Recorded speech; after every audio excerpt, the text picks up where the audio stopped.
Regular. Welcome back, Yvette. And Chris Borman. Chris, the man, the myth, the legend. That's the one. So welcome, everyone. Hopefully you've all had a nice week, and what a great way to finish the week off, by doing something creative. Absolutely. Great way to start the new month. We're in March. There you go. Yeah. So if you guys are stateside, happy Friday. If you guys are down under, happy Saturday morning. Yes. Where we go. I was just saying at the beginning, Kenny, that there's a high chance that we might get to the point of discussing our next one on our list, which is Skeletor. Yes, indeed. Very exciting. Do you think you'll be very far away on this drawing to get to that today, or you think it might Oh, be no, next? not at all. Not at all. I mean, really, I'm just laying in line work at this point. Just finishing up this leg here. Some key areas on the inside here where we get like some of that shadow being pushed around Duncan. Yep.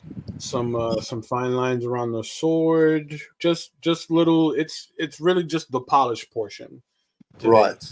Yes. And yeah, I mean, we can mull over some ideas for composing Skeletor.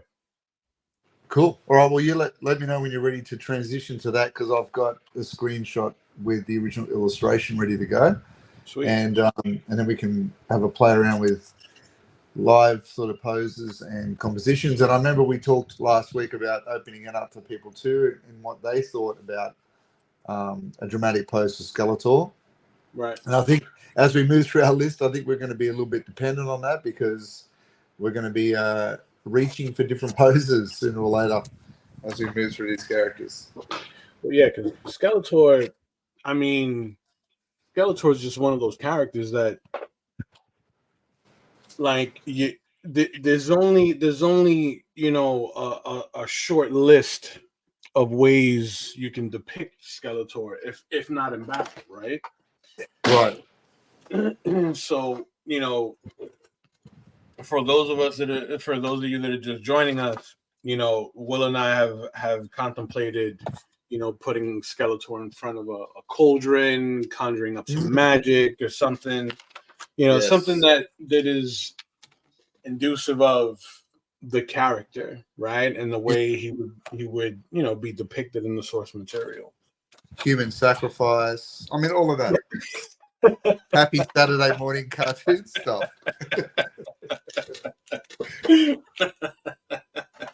just a bit of light. Just a bit of light sacrifice. Just before Care Bears came on, human sacrifice. But speaking of Care Bears, right?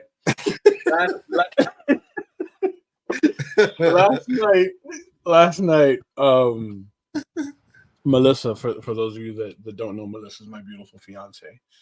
Melissa mentions to me about the old Care Bears movie that had Drab City in it. You remember Drab City? Yeah, maybe. Yeah, this might be something I have to go to therapy to remember. But yes, I think. So I was like, I remember watching the Care Bears movie and show with the Care Bear cousins a long time ago, right? But I didn't remember Drab City. So she's like, Drab City, it was a city that was completely in black and gray. It was all like monotone, and everybody talked in a very monotone manner, right? Right. So when she showed me what Drab City looked like, I'm like, oh man, everyone talked like this, and it was like, they didn't want to pick up the trash in the street because no one cared. And Drab City. and it leaned heavily into what made 80s Saturday morning cartoons so iconic in that respect. Yes. Right?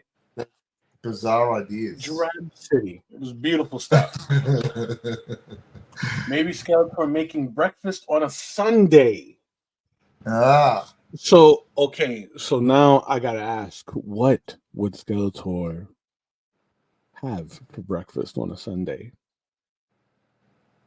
So let me ask about Drab City, because were there actual Care Bears that lived in Drab City, or were they humans?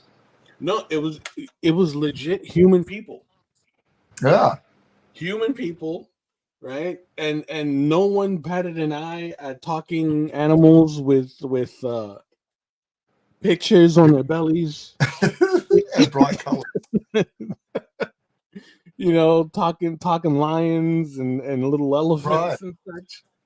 Yeah. There was the Like one with the Care Bear cousins, and we're trying to get back to the forest of feelings, and and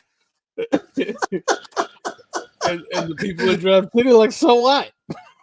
nobody nobody considered that it might have been ill spent time in their youth in the 60s and 70s that was now Yeah, coming back to haunt them in the 80s. Maybe don't take the brown acid. Don't. Why'd you do that? Now you've got Care Bears everywhere in true. Drab City. So, In Draft so, City. so, so was Melissa saying she wants to see a picture of Drab City? Like, you were going to paint Drab City? Like, what was? Oh, that was just a fond memory. No, actually, she had asked me a question, and I responded like because I was like focused on something, right? I Yeah. didn't respond with a whole lot of enthusiasm. She was like, "Wow, why are you talking to me so drab?" And I'm like, "Drab." She's like, "Yeah, like you're from Drab City," and then thus we went down the rabbit hole. You Yeah, know, verily into the drab. and it's one of the reasons why I appreciate her so much because she like reminds me of a lot of the things that I loved as a kid, right? And Yes. and Yeah. because she watched almost as much TV as I did, right? Yeah. She like pulls me back down that road of nostalgia. Yes. Yeah. That's funny. Yeah, Amy does the same. My wife does the same. She was not the He-Man, but she was more the She-Ra. She was more the My Little, the Care Bears and My Little Ponies, that Right. stuff. I was more about the Saturday morning human sacrifice. There's a lot about how we grew up differently. Saturday morning human sacrifice over front. Over the Cocoa Pops, and mild murder, and maybe and just like middle management dungeon operator. Like that's really what we're talking about. So Andrew says there must be an Eternian equivalent to a full English. Sounds dirty. It sounds dirty. A full English. I'm going to leave that one alone. See how well behaved I am today?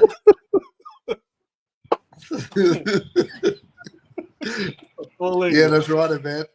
I don't even think I had your hands on the steering wheel today. We just reared straight off the road.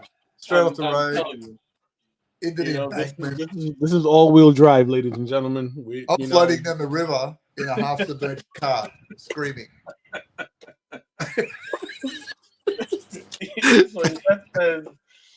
So I had a timer going for some topic, and it went left real quick today. I think that's a clear reflection of the week we've had.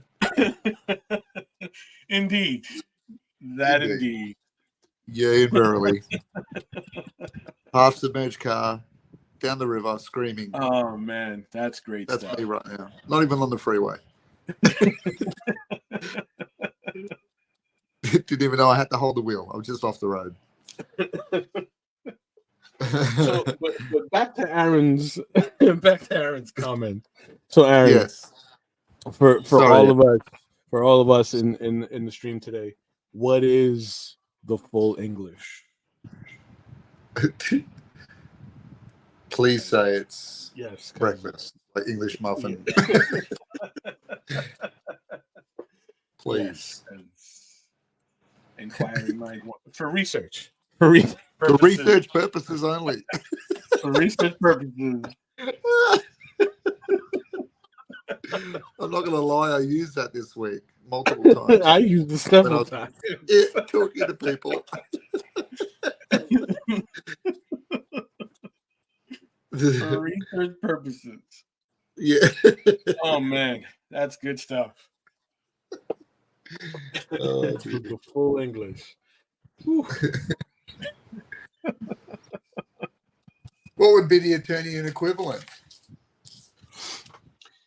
Well, we need to know what a full English is first. We could go different directions already. Yeah, because then the definition, can go I, really. I, I'm, I like to assume in the land of Disney that it's like an English breakfast, like English muffin. Is that what we're talking about? Please say. Gotcha. Oh no! Here we go. Here we are. We have Baked beans, eggs, black pudding, white pudding, double pudding. Oh, okay. Fried eggs, Sausage, toast, bread, or toast. mild stroke and a heart attack afterwards.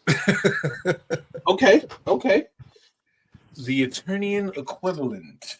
Yes. Look, I'm going to say I grew up not so much eating that as breakfast, but I had an English mother, very much. Right. That was part of our diets. And I'm currently living on one artery. Google reminded me tomatoes and mushrooms are often in it. Yes. God bless you, Google. Google reminded me tomatoes and mushrooms are often on it. Okay. Yes. So here stateside, when we use the word pudding, it's more in reference of like a dessert. But I know that like in the UK, and I think down under, no, like when you hear the word pudding, it's more of a savory, a savory thing. No? Well, I suppose it depends on your cultural background. Like my mum used to make bread pudding, which is, if you've ever seen that. Oh yeah, that's definitely a dessert. Yeah, and but if you see in the process, you look at it, you think, well, this is how the zombie outbreak happens. But it's pretty sure this is how it all ends, Mum. Great. But that was never my experience on a Saturday morning. Saturday morning was like cornflakes or Cocoa Pops and cartoons. That was my thing too. Yeah. I would get really, really early. I'd probably take like one of the covers off the bed and lay out on the couch, pour myself a bowl of frosted Rice Krispies, and I would park it until about 11, 12 o'clock. Yeah. Park the bus. We're here. No one's moving. So to answer the question, because we've made a great solid start today, completely random, and it's like one long YouTube ad in our brains. But to answer the question here, an Eternian version, an equivalent to a full English. Okay. I want to say maybe eggs from the sorceress's hawk. Right. Maybe like an eggy in a basket kind of deal. Well, did the hawk have a name? You know what? Wasn't that? Yeah, it did, didn't it? Look, I've got a deep dive already. This is like watching the wrestling. I've got a deep dive to find out what the hawk's name is.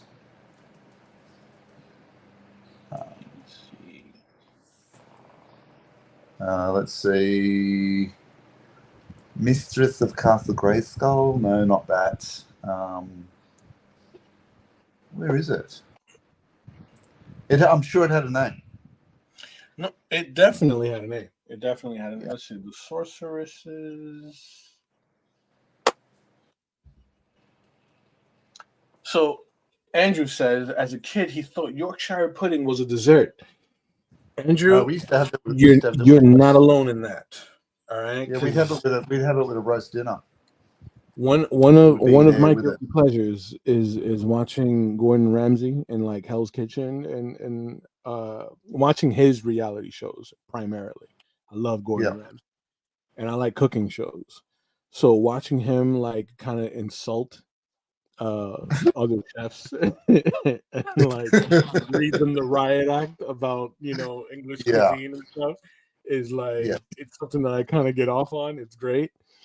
So I assumed that Yorkshire pudding was actually a dessert. And come to find No, out, well, it's savory. I suppose it's similar to in America where you have biscuits with your dinners. Right. You know, it's where it's like almost like a baked side dish, isn't it? Yes. Yeah, with your large dinners. Yeah, but I guess we have a Yorkshire pudding, which is very very traditional English sort of thing to have. Indeed. Where is this hawk? I'm looking. I can't find the name of this. Did we just go through like a time slip or a Mandela effect where we remember the hawk but no one else remembers? It's not on Wikipedia. Tila. Yeah, live art stream, everyone. No one's actually painting, but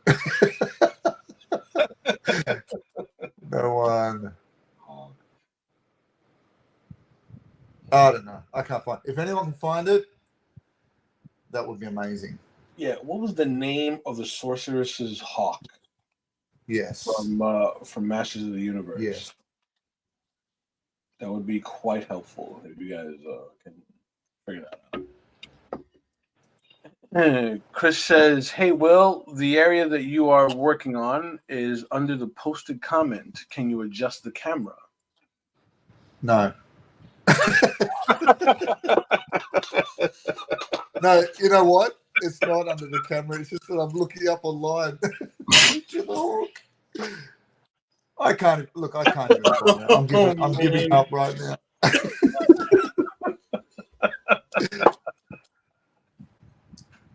Let me. There we go. Andrew says they had horses, so the French could whip up something out of that. Jesus. We're off to a running start, everyone. Jeez. A running start. Out the gate, running. Oh, dude. I'm gonna try and bring it back. So, as per what we talked about last week, Will, I'm gonna add some deeper shadows here, along where the helmet meets Duncan's face. Oh, that was our post show. Yeah, that was after the show. Yeah, that was after we wrapped. So I want to get some nice blues and purples in there. Yep. Just so that we can push it back a bit.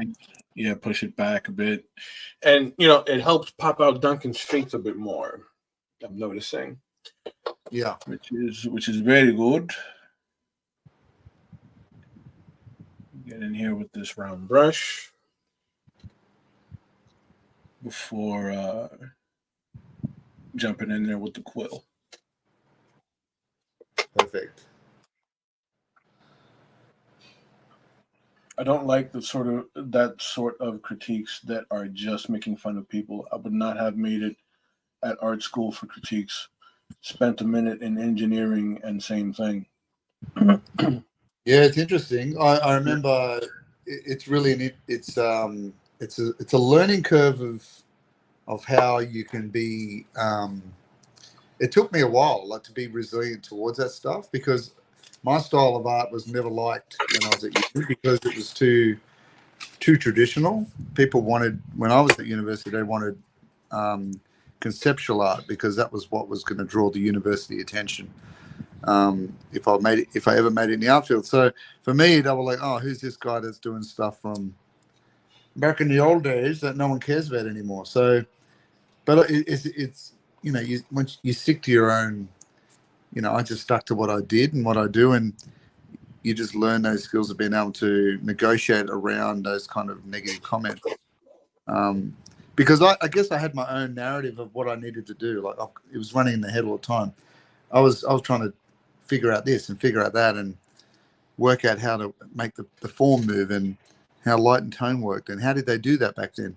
I was trying to work that out. I was less concerned with, their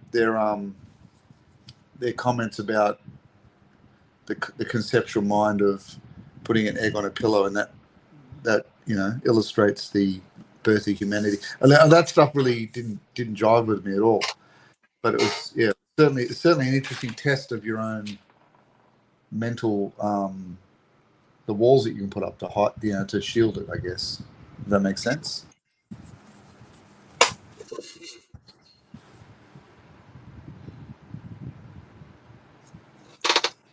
How did you deal with critique, Kenny? On the chin, right? Because everyone's gonna have an opinion, right? I mean, I had my opinions, especially in high school, because I noticed that a lot of the kids in my art class, they were following trends, they were following fads, like artistically, like they weren't without talent, they were very, very talented, right? But they were caught up more so in trying to imitate something that was popular, as opposed to kind of carving their own path. So uh I was open to it, because my art teachers, those that were like really showing me something that I didn't already know for myself. When I would attempt something that I wasn't familiar with, they would give me some genuine credit, some genuine like criticism on how to get better, and that's how I would always approach it, like moving forward. At the end of the day, iron sharpens iron. You know what I mean? Who better to give you a critique, about how you're doing things? Who better than a fellow artist, right? Yeah. Like I would take critique from you. I would take critique, like guys that I know, like do this. It's It becomes different. I guess it's like any field, isn't it? It's like any field where you decide, who are my teachers? Like who am I really allowing into my mind to propel me forward? And I guess when I looked at the ones that were ripping into my stuff, they really didn't have any. If they had ripped into it with some level of integrity from what they were doing, I could say, right, I get it. I can see what you're doing. I'm learning from that, but it really depends how you interpret it and what it is you want to learn from what they're saying. Their background to me was like I didn't really care for what they were doing, so it didn't bother me, But the old iron sharpens iron stuff is a great one, like it's symbiotic. Absolutely. Like Dre Studios says, be a creator, not a follower. Yes. That's it. That's been my philosophy moving forward. If anyone's going to critique me, it would be someone that would be in my field. Yeah. Because and it's not to insult anyone that's watching or anyone that'll watch this later, but for for someone who doesn't do this, even if you do it for a hobby, even if you do it for like, for a living to pay the bills or whatever, for someone who, like, if it's someone that doesn't do this and they attempt to critique, I just feel that at that point it's just, a matter of taste and it's subjective after that. Right. Yeah. But someone who does this, even on a hobby level, like, you're somewhat of a student. Yeah. So there are going to be things that, maybe I do that I'm not seeing that you're going to catch, and vice versa. Or, maybe there's a way that I can apply my paint a little more effective, or, you know what I'm saying? Yeah. I'm more open to accepting critique from someone who does this than someone who visits this. If that makes sense. I will take everyone's opinion on board, but it doesn't always go in. It doesn't go into the inside of the walls of my brain unless it's really something that, like it's I treat everyone's opinion valuable. Like if you don't like it, that's cool. Tell me why. But it doesn't affect really what I do unless it improves the way I do things. Right. Like unless I'm sitting there going, oh well, I can see, I can see your opinion, and I can see that what you're showing me can move me forward, or are you just spitting out venom to see where it splatters? So True. you know, That when you hear enough critiques, like you start to, I guess, identify what the differences are. You know what I mean? When they're being yeah, constructive about it versus when they're being malicious. yeah. Oh, Yvette's come through. Yvette, he's got it. It is Zor. Zor is the I love Falcon. it. There it is. Oh, I need a moment.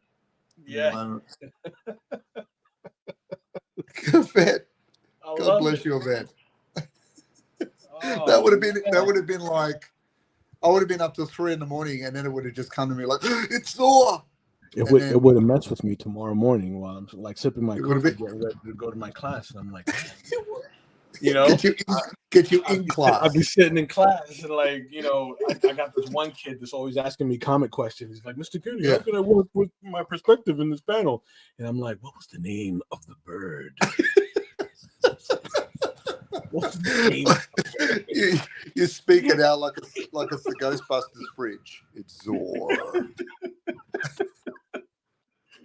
Zor. What's the name of that bird?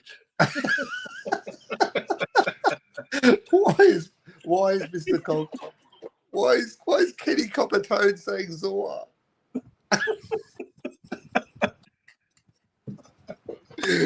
Kenny Coppertone. Oh man, that's awesome. I love it. Oh man. Oh, that's great. That's your alter ego action hero name. Joe Ryan and Kenny Coppertone this summer. In a world. Okay, we got Chris Coleman.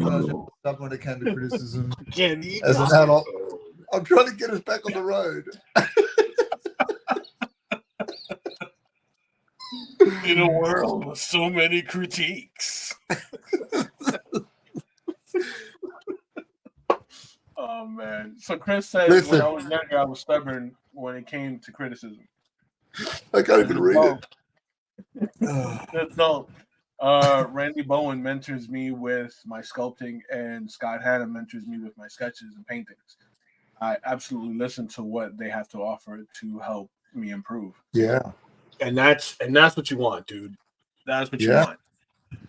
That when it comes to any craft, you can almost always expect some criticism on some level. Yes. Because, it's like they say, opinions are like assholes. Everybody's got one, right? So, but again, no offense to anybody listening that does not have one. Yes, that disclaimer is just out there. We apologize if you are one of the unfortunate individuals that do not possess an anal cavity. An exit plan. If you don't have an exit plan, we're sorry for you. But yeah, like when you hear it enough, you'll understand and be able to identify which are the ones that are being constructive about the criticism versus those that are being malicious. Now, that's why and this is another thing, right? This is another thing. Mentorship is super important. Yeah. When you have like that dedicated person that you can go to for questions and advice and such, that's worth its weight in gold. Right. Now, I didn't have a mentor, right? I'm the only one in my immediate family that like really went the distance with art. Yes. Yeah. Like my mom knew how to draw for a little bit, and she was actually really decent. I saw a lot of her drawings when she was in middle school. She was fantastic. But life happened. She had kids, and she stopped. So you killed it. You killed it in her. Is that what you're saying? You destroyed that in her.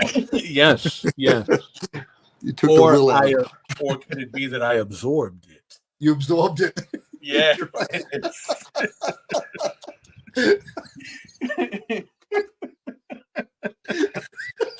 Yes. She passed it on.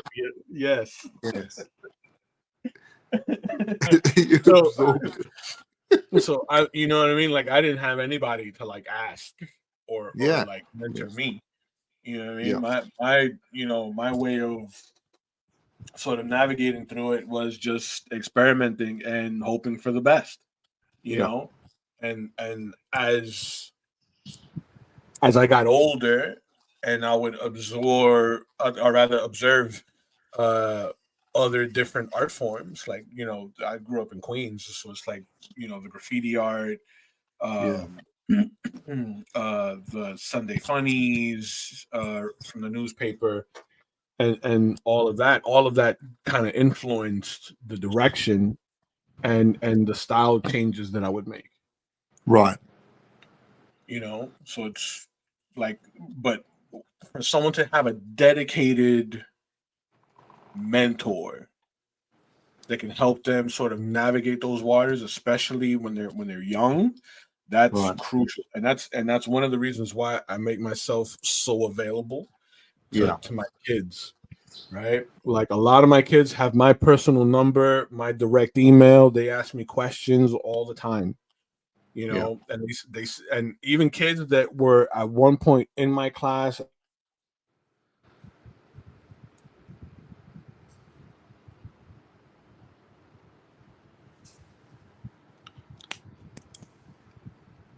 I think we've lost Kenny there for a bit. You've gone quiet on us, Kenny.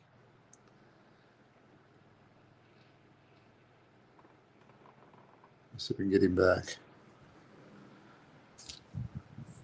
Kenny Calderon.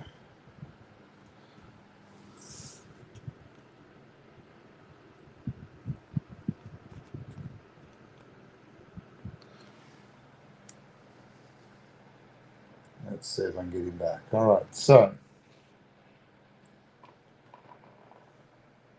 that was a shame because we were right in the middle of a good discussion then. We've lost contact. I'm sure he'll be back in a minute. All right, so let me just message Kenny, see what we can do here. Look. Just give us a minute while we sort this technical difficulty out, folks. Let's see. Oh, he's jumped out. He's coming back in again. All right. So while Kenny's gone on mute, and he's coming back in because we lost connection with him. We're talking about mentors, and yes, they are absolutely super. Yeah, that's right, Andrew. I think they deleted him, but they are crucial, And I think in a world now where the whole world is at your fingertips, there's so many opportunities to reach out and grab mentors from everywhere. Like it's such a different world we live in, which is excellent. It's so good. All right, so while Kenny's chiming back in, I am just starting to do a final pass on some of my dark areas around the skin area, which has been a little bit temperamental. I've got to admit the green is not always an easy color in gouache to work with because you're dealing with a lot of transparencies. So it can be a little bit up and down depending on where you are laying your colors. And often when I'm doing the highlights, I've got to add a lot of yellow to it because that helps to increase the opacities in the actual chroma. So you can actually thicken it up a bit, which is good. Because you're doing blues and greens, they can tend to sometimes be a little bit transparent. A little bit.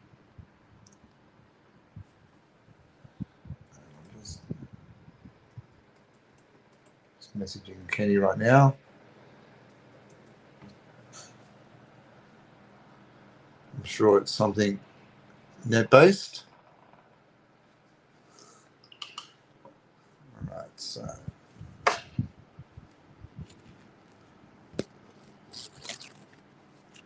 just going to negotiate this around here a little bit.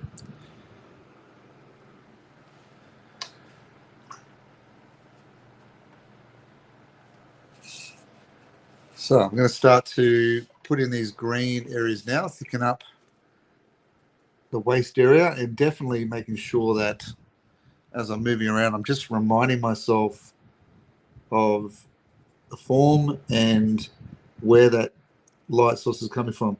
If you remember last week, we talked about multiple light sources and how that has a cause and effect on your character and how you read the character. So for mine, I've got a strong light source coming up from that explosion down there at in between his legs, and we've got a light source that will come down from up here. So I'm mindful of that the whole time, and I've got a little bit of blue reflected light coming this way. So we've got three light sources that we're juggling at the same time. That does become a little bit tricky at times, especially when you're dealing with a twisting human form. But you can kind of break it down into sections where you're starting to move just around each area. Like this is a bubbly shape on the abdomen, and how's that going to affect those three light sources?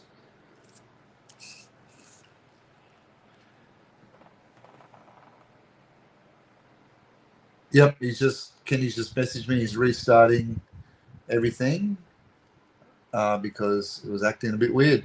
Like it must have had a similar beginning than we all had this morning. It's all off the road.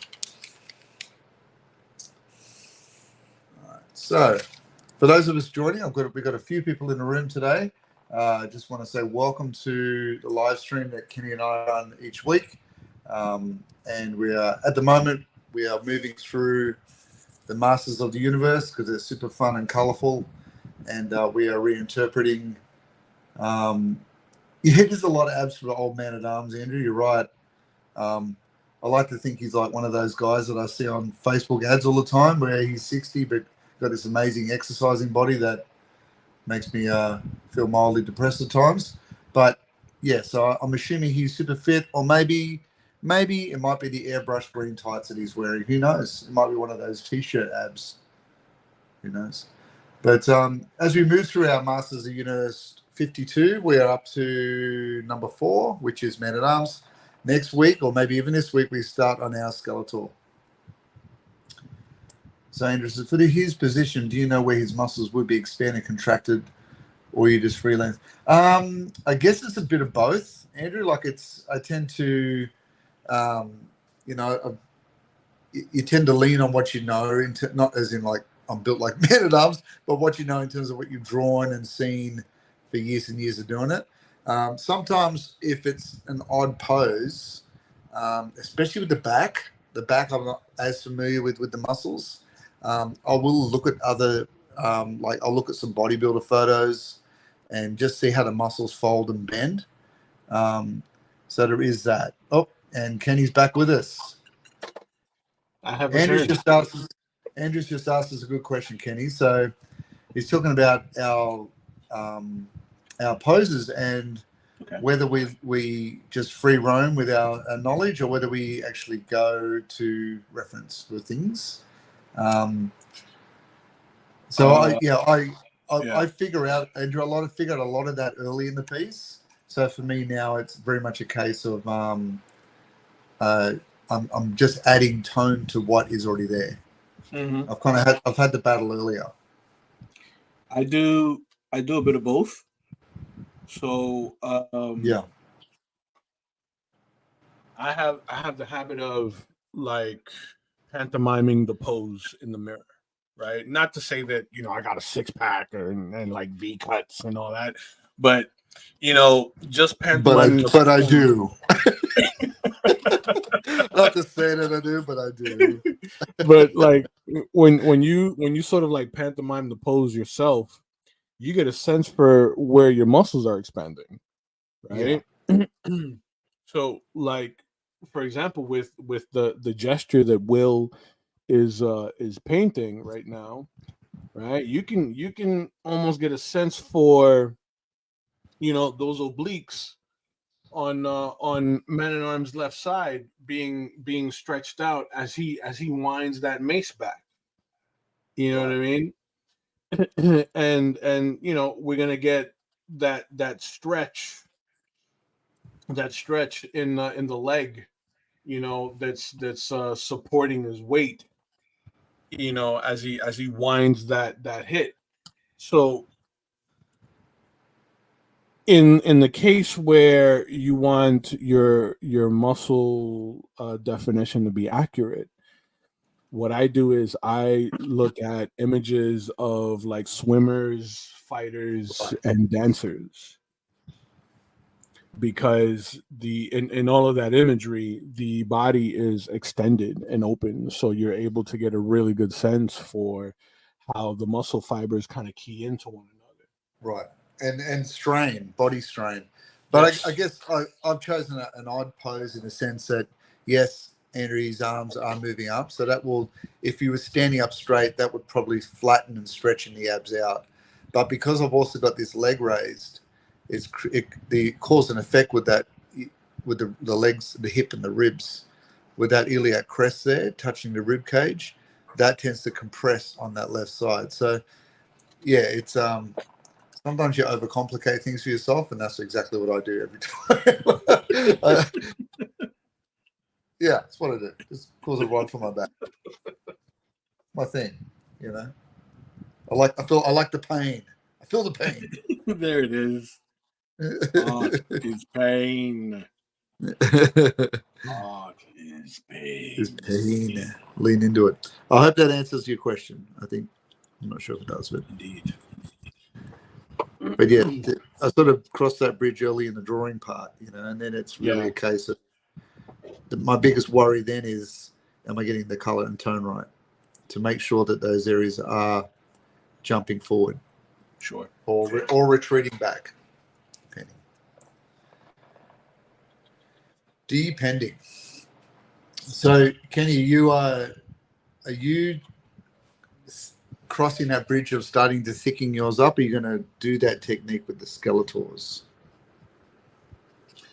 Because maybe you're talking about the goal. I think last time we were talking. Nah, I'm gonna play around with it, man. I mean, and I think I'm gonna do it live with you guys on the stream, so that you guys can kind of help me workshop what Skeletor looks like for the next piece. Nice. Because I'll be honest, I haven't thought of a damn thing on how I'm gonna depict Skeletor. I mean, it's like you know what it is. My biggest struggle. Excuse me. My biggest struggle is not having the art feel too vanilla. Oh, what was that again? Say that last bit again. Not having the art feel vanilla. Oh, okay. You know what I mean? Like, yeah. Like I want something. I want the art to grab you. Like I want every piece that I do to feel like impactful, like it can hold its own as a standalone piece. So I feel like if it's too vanilla, like it's kind of, like you walk away from it feeling kind of meh. Yeah, right. Okay, I'm with you now. Yep. So I think that's all of our wants, isn't it? Yeah. Like, isn't that what we kind of all want when we're creating something? Is for the piece to have an impact. Right. Like I was explaining to one of the girls that I work with that I'm kind of like teaching her how to just get comfortable sketching on a daily basis. Right. Yeah. Because she's a psychologist for children. Okay. Yes. And she teaches at the studio where I work at. Right. So every so often she'll be confronted with a situation where like on a technical level she doesn't know how to approach certain situations with the kids regarding art. So like I've been teaching her to like sketch, right? So that just like some technical things so that she can hold her own. Right. So I told her that the art isn't so like, don't approach the art so much as like you just trying to draw something for the sake of drawing it. Think about the messages that the art is communicating to the viewer, right? Like it's got to be more than just you drawing like a hot dog on a piece of paper. Think about how the mind it's got to be like you got to think about it like no, because she was actually drawing a hot dog in the moment, right? I So love that. I love that. I was just thinking, how do you give that more? Automatically, I'm going to how can I make that hot dog have more impact? yeah, so what I told her was it's got to be more than you just drawing the hot dog. It's got to be how the audience's mind experiences what Hot you're dog. drawing. So Yes. it's like, you know, making the bun feel kind of pillowy, adding some Yeah. hatching around the curves so that the mind's eye can almost feel, the curvature in the bun. And you know what I'm saying? Like it's I all of do. those little Yes. things, all of those little nuances that you can add to such a simple subject that make Yes. it feel impactful. It's the illusion. You create the Exactly. illusion that your mind goes to when you're doing this. Exactly. And we've been doing this all through these streams, right? Because Yeah. Yeah. the little dents in the armor, what you're doing there, adding weight to the armor with color, Yeah. making it nice and dense so that like the mind's eye can experience it more Yeah. than just observe it. You know what I mean? and, Yes. and it sounds I'm making it sound more complicated than what it actually is. Well, I guess at a base level, I mean, isn't that what attracts people to art anyway? I mean, when they look at it, it takes them somewhere. Like it makes them Yes. feel something. And even though that's a very high art idea or high end idea for what we're doing, sort of pop culture characters, but it's the same method. Like, I mean, if you look at if you're leaning into what you love, and just say you just say, all I do is I love Superman, right? And I want Hmm. to look at a Superman painting, and I want to feel like he's flying. I want to feel the power. I want to feel I want to feel the honor and the personality of what he is, and I want to feel like that cape's flapping in the wind, and I want to feel free. And I think if that's what you are feeling, and you're not taken out of the experience by the artist's inability to portray that or to deliver that, then the art's won. Hmm. It's won.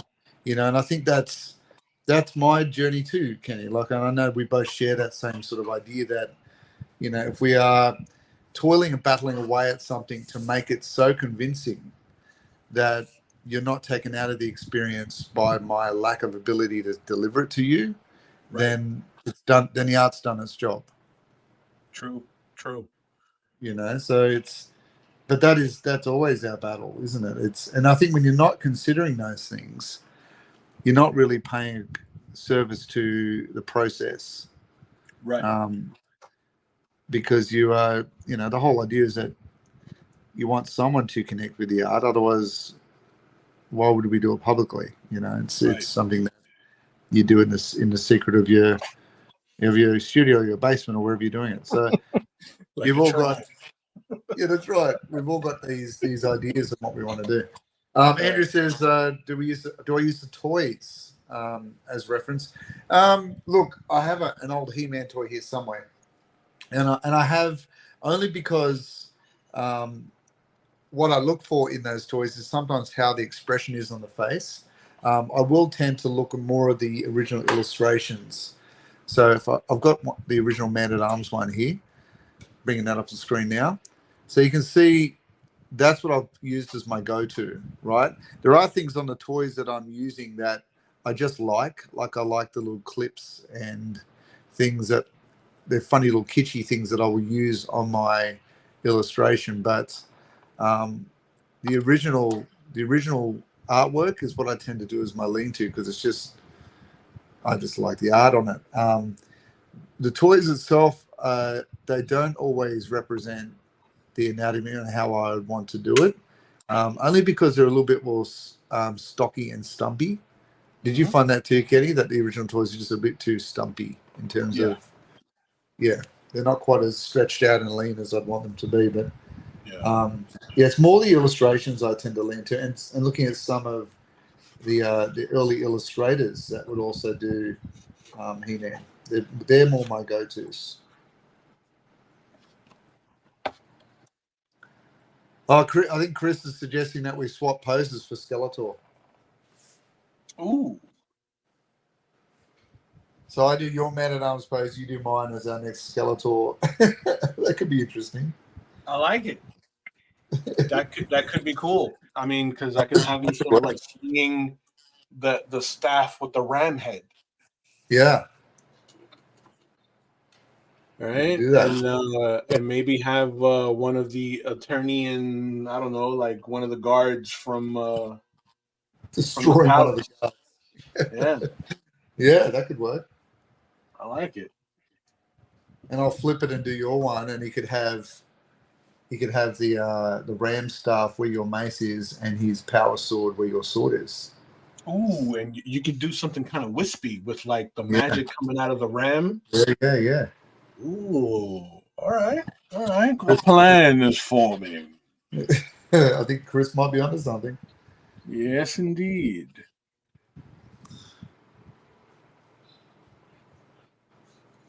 I'm gonna start laying in some of the lines around the helmet. Now, my line weight around the helmet is going to be very, very thin, right? Because I still want to communicate a hue of light from the background, Right. but we get a bit bolder when we get into this area here around the helmet. Yeah.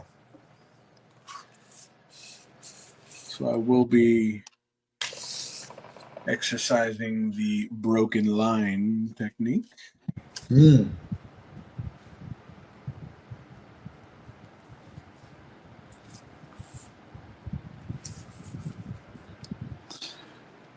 Once again, welcome everybody joining in on the stream. We do this every Friday, Will and I, and we're currently working through the Masters of the Universe Art Challenge. We are currently on, this is what, number 4, Will? Yes. Yep. Character number 4, Man at Arms, and up next will be Skeletor. Who's after Skeletor? You remember? Let me have a look. I don't remember. Oh, my boy Stratos. Stratos is up. Ooh, very nice. I'm going to bring up on stage the original Skeletor drawing, Kenny. There you go. Good. Yeah. Look at that. Okay. Oh, wait a second. I think he's got flamulets. Not Skeletor being a little more highbrow than everyone else without He's the pelt. He's got the flesh amulet too, the flamulets. Look at that. So both He-Man and both Skeletor have. I like it. Interesting. I did always love that they whip out the old toenails on some of the bad guys and they have like the leg sort of armor that goes only to the feet. It's like I couldn't get him any shoes. The shoes would not work with my 3-pronged toes. But I like that they're exposed. It's kind of cool. Yeah. But yeah, cool armor. Like almost like Roman Legionnaire sort of. He's got the pelt, still rocking the pelt underneath it though. Is it? Oh yeah, look at it. I can see it at the side. Sort of hanging out the side there. Yeah. Yeah, very cool. I'm excited. Can't wait for him to do the Skeletor. He's got kind of a Beastmaster thing happening. He does. And I love the color. Just super cool. Yes. Now, how are you going to do his face? Because there've been lots of variations of the Skeletor. I think I'm going to lean more so into the animated Skeletor. Oh, okay. Right. So that you can, because what I would like to do rather is get that big get that hood volume. Yep. Right. Yep. So that I can play around with like the skull sort of like emerging from that shadow. Nice. In the hood. Yeah. As opposed to, just doing like a hooded skull. I'll put together a little montage page like I did with Man at Arms. And we'll show everyone as well. That's going to be cool. Yeah, I feel like that's a good good opportunity to kind of do something a little more ethereal with art. So which is one of the reasons why I'm kind of on the fence about what I want to do because I want it to feel mystic. Yeah. Okay. And we got Evil Lynn down the trap too, I think, in this first line. So yes, whatever you don't do on Skeletor, you can do on Evil Lynn. Now, I think we're gonna see Evil Lynn before we do Tila, no? I want to say yes to you, but let me have a quick look. No, we got Teal after Stratos. So we got Skeletor, Stratos, Teela, Zodak. He's going to be cool. And then we got Evil Lynn. Or if you work in a professional landscape, Evelyn. But that's okay. I call her. And then you got the Bizarro of the Motu universe. We got Faker. Nice. And then we got Many Faces. What was the joke last week? It wasn't Many Faces, was it? Something like that. What would his role be in a battle? Many Face. I know. Well, what are you doing? You got Angry Face on. Okay.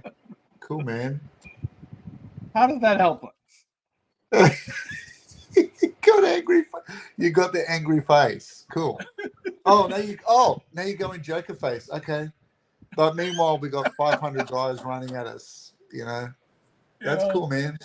Swing a sword. Oh, you got lizard head. That's cool. You want to focus? Can you focus on what we're doing? I feel it's like he'd be like the ADHD guy of the group. Like he couldn't decide. There you go.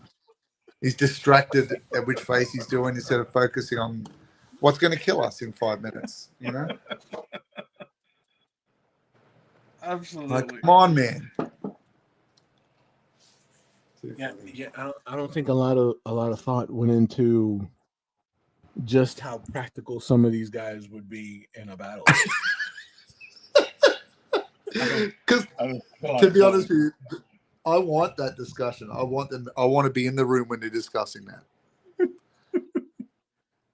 I think they kind of found technology and they go, yeah, let's use that. Like they found like the Transformers, look what we can call it. We can make this guy. And like, because I guess when you think about it, like the biggest technology swing was having the body twist at the waist with battle action, like punching. You're right, that it had that little snap. It would snap back. Yeah. Yeah. Like Mechanic.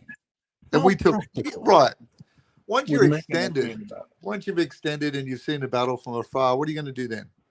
What's your next move? Announce the enemy's next move. There they go. Here they come. Watch out. I see them. Well, we can't see them. Only you can see them. I see them. That's cool. He's like the brick handling off Anchorman. I see them. I love Lamp. Good job. Man. Great work. Great work, Mechanic. Get a cookie. There's refreshments in the back. We'll take it from here. He's cutting up the oranges for half time, but I mean, that's his job, running oranges out to the crew while they're in the middle of the battle. Cutting up the oranges. I like it. I just thought He's handing out waters. Can you stop for a minute? I'm just trying to. You're bumping the tray. You're bumping my tray of oranges. Can you guys just hang on for a sec? Oh, you don't like oranges? You don't want oranges? Okay. I'll be back in a minute. That's great. Oh, you want biscuits? Okay, I'll get some biscuits. Okay. You don't like fruit? Okay. Anyone else? Oh, you want ice in your beverage? Okay, I'll be back in a minute. I mean, Snout Spout still baffles me. Like, I guess he's still got like the pressure of like the nose hose and stuff, but like, how do you compete against people like have giant claws and whipping tails and you're an elephant head? True. You know what I mean? Like, how do they go back the rest of their week when they're not like in a battle? Like, what is he doing? Yeah. Like, what are you doing? what would his job? Irrigation, maybe. But you got a human body. He, he waters You the walk, plant at the castle. and he is massively jacked, like he's on roids, like massively jacked, and he's got an elephant head. I just don't get, like, how do you date someone? Like, what are you doing? Yeah. Now you're running around with an elephant head, or we're going and a mechanical nose. Not even an elephant nose, a mechanical nose. I think that makes it worse. I think, I think that makes it worse. Because it's now happening. in the downtime, Man at Arms has to tune the nose up. Yeah, that's awkward. Polish off the Hey, nose.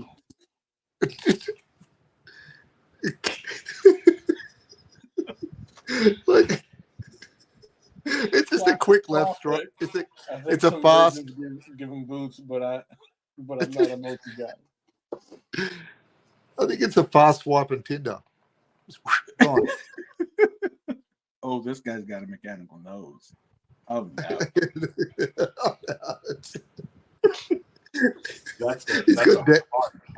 He's got a dead eye. He's got dead eye. He's just got that dead eye look at him in his face. I'm out. He's got to be into something weird because he's got an elephant head. Yes, all of that.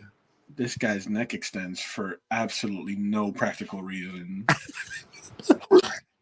And it's mechanical.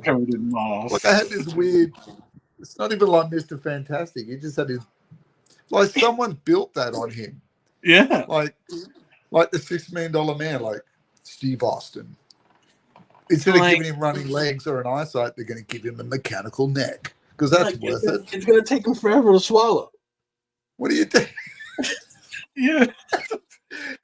Well, how does the voice box work? Is it really loud, or is it deep, or is it just doesn't get out because it's too far to travel? Like, is it in the helmet? Maybe who knows?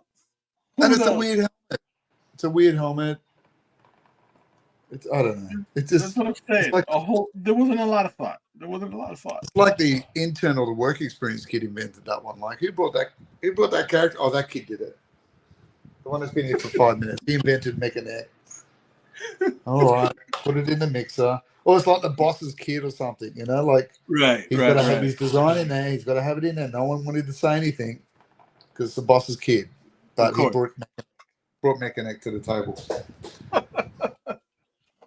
and then he did Snap. Some of the Snake Men look cool to do. I like looking at King Hiss and Cobra Khan. Oh, they look cool. They're going to be fun. I'm even looking forward to Too Bad. Same. The Come Join Twin. I mean, I'm looking forward to doing all of them, really, because again, it's not an IP that I'm very used to doing. So I'm open to the challenge of depicting all of them in a really cool way. Yeah, even the weirdest are weird. Yeah, I think the weirder the better, right? Because we're so used to doing the conventional stuff that a little weird is good. We'll put it out there. Yeah. I mean, looking at our first row, who do you reckon the weirdest? Like, Merman was pretty weird. Merman was definitely weird. Definitely weird. Off the meds, Merman. Off the meds, Merman. He was definitely weird, but it was fun. It was fun. Yeah. Like that head was very unconventional. He looked like he had two pairs of hands, and googie eyes. The old googie eyes. But it worked. Yeah.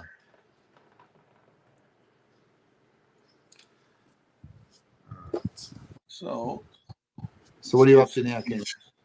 I'm getting some of these fine details in his face with the quill and dipping. Sort of, pull out the eyes, get the old man stash nice and detailed,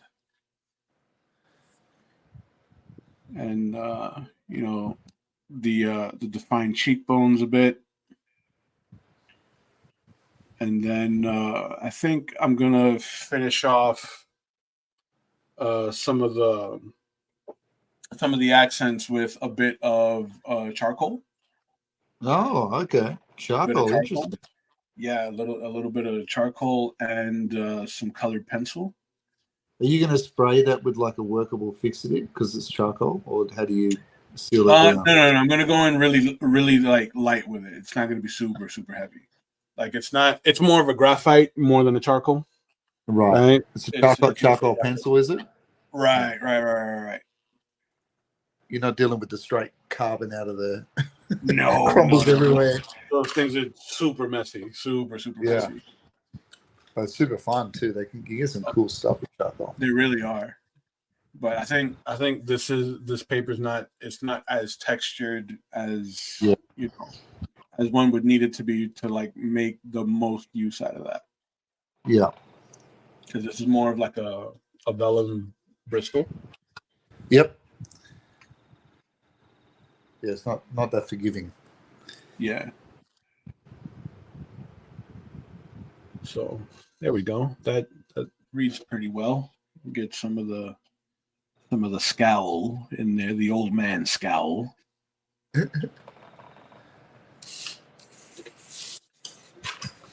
And there we go.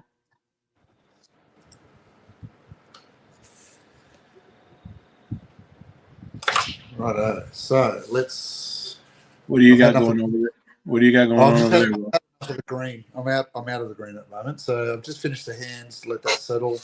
The arms are done, abs are done, the legs are majority of it's done, I think. Just maybe one more final pass. Might go over it with a little bit of Prisma just to smooth some of those areas out. As I do with the armor. But I'm just tossing up whether to do with the face or the mace. Deciding which one to do. Maybe the face. Yeah. That, you know what? That's the part that I'm looking forward to the most. Actually, 'cause I want to see how you render that, like using the green as a base. Yeah. So the green is just that reminder to me that there's reflected light coming off his green costume on the lower chin area there. Right. So it's a bit of a reminder to me that there's another bouncing light source coming up there. Yeah. I suppose the orange would be as well.